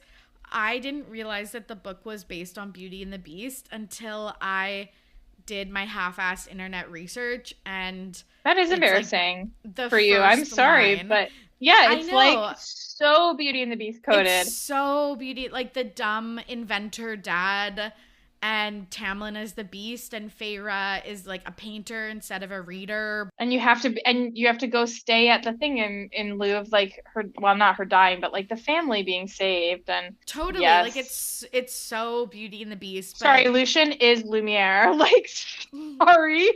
literally. But I think what the thing is sometimes with ebooks is like I don't read the back of the Mm, book, and so I think you suggested it, or it was just blowing up on TikTok, so I just downloaded it, the ebook, and then started reading it. Like I didn't read the mm-hmm. description Mm-hmm. on Goodreads or whatever. So anyways, Funny. I also want to note SJM, Sarah J. Maas, is a Zionist. Oh, Not to bring down the good vibes, no. but like, Gotta be real with it. That's news to me and don't love that. So, yeah, I hate that. So trying to separate the art from the artist, but I just want to note that because like mm-hmm, it mm-hmm. sucks like wanting to like read the books, talk about the books, but like I also like don't want to like, line her pockets and stuff like that if she's a Zionist. So yeah, bad vibes all around, but Do your research. That's good. That's good. Like yeah, always, it's actually good to stay aware of our totally. creators. Totally. And then Tamlin is named after Tam Lin, which is a Scottish ballad. Oh, And there's like tons of folklore about this person named Tamlin. So there's more like folklore and fairy tale stuff woven into her books than I think, the average reader might mm, recognize, like me. Fun fact also about Tamlin's name is that if you type that into your iPhone, it will autocorrect to tampon, which is another big meme and inside joke of the fandom. So have fun with Yes. that. So fucking funny. Okay, these are our wonder whys. These are unanswered questions for the listeners. The only question I really had was why is Feyre such an annoying bitch? But I think we've like discussed this at fucking length. But just like, Oh. I'm like, girl, take like the easy route, and she just like immediately takes the hardest route, and like, Too funny. yeah, I she's think so our funny. unanswered, I mean, about the book, like if I'm reading it for the first time, my unanswered, I'm just like, what is going on with Recent? Like, Mm-hmm. I guess, like, maybe it is that he wants to save his court and all this stuff, but it feels like there's something else going on there. What is going on with this, like, weird gasp thing he did at the end? And what's next, I guess? And not unanswered, but yeah, what's next for now that Feyre's a high fae? Yeah, something that she like hated, never wanted to be. She has new powers now. Like, how is she gonna adapt to that? So, lots of unanswerable questions. The listeners can, flip to page 1 though. Okay, our gripes and grumbles. These are nitpicky problems we have with the book. So I already said one of my biggest gripes and grumbles is the robot sound when if you listen to the dramatized version of the audiobook, it is so fucking funny. It makes him sound like RTD2 or whatever. What's the Star Wars guy? Yeah, The yeah, gold, oh no. Oh, like the don't ask me for gold, a Star Wars reference, but I know like who the you're gold talking about. robot or whatever. That's like, like it's so bad. The other thing I say, like it's Rysand, it's Rysand. Like it's so hard not to say that. Like Fair, Jesus fucking Rysand. Christ. Yeah, my Yeah. gripes and grumbles. My gripes and grumbles are like not specifically about the like Stoneheart, Yeah. and like falling in love too fast. But everything is soothed for me with book two, which is Yeah. the best book of Yes. the series, which I know we will have lots to talk about. We will. And then some of the writing is so simple. Like the court names, like it's just the seasons plus like the time of day and like and like some of the like we talked about the puka and the naga and stuff like that, but like I don't know, I just like when you're reading fantasy that it's like not so like that I feel like that the names fit in the world and stuff like that. And like Mm, I don't know, it's just weird that there's like everything's in English, but they're I don't know, but like their Oh, beasts are like there might weird names and like there might be yeah. some inconsistencies there. I think it's funny. It's not a gripe and grumble of me because um some of the other series that SJM has written go so intense on lore and wording, and that you're literally sitting there going like, what are you talking about? I can't even follow this. And that's like kind of a meme in the fandom as well, especially her Crescent City books, where you're just like, I can't even follow what's going on. So I really love the simplicity of being like, that's the day Yep. court. Yeah. It's sunny there. That's the winter court. It's winter there. So like Yeah. I love that, but you're right. There's like some funny simplicity and not some matching up with like some simplicity with then a different language for some things. Yeah, totally. And then like for example, like Alice, it's like it's just spelt with an S instead of a CE, and then like Elaine is just spelt without an E. Like it's just like she like half tried to, I don't know, make it different, but like whatever. And then I have to say, which I know we've talked about, but the answer to the riddle being love. Come the fuck on. That is so crazy. Like, Too funny. let's end with our sequel scoop, which is the tea on any upcoming sequels, seasons, and general reception. Obviously, like I've said, it was always a popular book, but it fucking blew up, I'd say, in the last like 1 to 2 years. Thanks to Book Talk. And it's been optioned for a Hulu TV series. And they announced in 2021 that Ronald D. Moore is at the helm. And I am so fucking excited for this because he worked on the early seasons of Outlander. And I love that show so much. So I'm like so fucking excited about like I'll the be the possibility of the TV I'll be the series. naysayer and say I'm like Yeah. absolutely dreading any adaptation that's not like a cartoon. Like I just don't think that fantasy can be brought like anime, like cartoon stuff. Actually, there is a place for some adult content. It's not as popular, I think, on drawing, but I think that it would come across a lot better and like have voice acting and stuff. I think so many series, City of Ashes, City of Bones, those Right. tried a movie, and I think there tried to be a TV series of that, and it just like flopped so hard for me. And it's really hard to make fantasy good. Agreed. I Like on think adapt about on think about the screen. Twilight, like the things we laughed about when Twilight came out, like the running and stuff like that. Like you think those things make it so cheesy and dumb. I am actually like usually not a person that wants books even adapted into TV or movies, but But I you're will excited say about this. I trust Ronald D. Moore with my life. Like I listen, this was deep 2020 when I was, deep into Outlander content, but I listened to his podcast that he did about the show and like how he, took things from the book and made it into, the TV. And his wife was actually the person that did all the costuming. So she was on the podcast too. And like just it's very smart and very well done. And Sarah J. Maas will be heavily involved, she said. That can be a kiss of death sometimes too, though. It can be good or bad. So I don't know.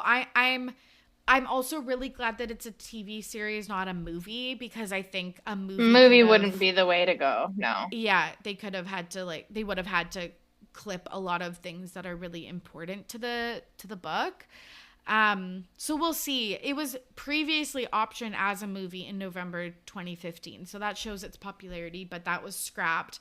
But the other pieces is like I was doing again some half-assed internet research, and like I haven't seen many like updates, and like I guess there was the writer's strike and the SAG after strike and stuff like that, but like I don't know, 2 years, like some of these I things know. can just like fall to They the can wayside. they can just stay optioned. There's a lot of like big books that have always been optioned or like been sitting with people just forever. The one that I think about is it The Royal We, which is based on Kate and Will, and that has been optioned by like Lauren Graham of Gilmore Girls and Oh, Mae interesting. Whitman from, they did another ABC show together, and like that has also just sat for years. Yeah, we'll see. So we'll We'll see. see. I'm not holding my breath, but it would be fun. I mean, I'll watch any adaptation I'll just inevitably be disappointed in the cast because books, it'll never live up to my brain, or like drawings that people have done that I really love Totally. for fan art. Also, I saw some like dream cast list, and when someone mentioned Ian Somerhalder as recent, I actually threw my laptop out the window. I was Oh, like, how fucking dare you? Like, how fucking dare you? Oh, I get the bad boy energy. I mean, he's a little too old at this point, but I mean, that's really funny. I can't even think of a blonde actor who could play Tamlin. Like, I just don't. I can't see it. No.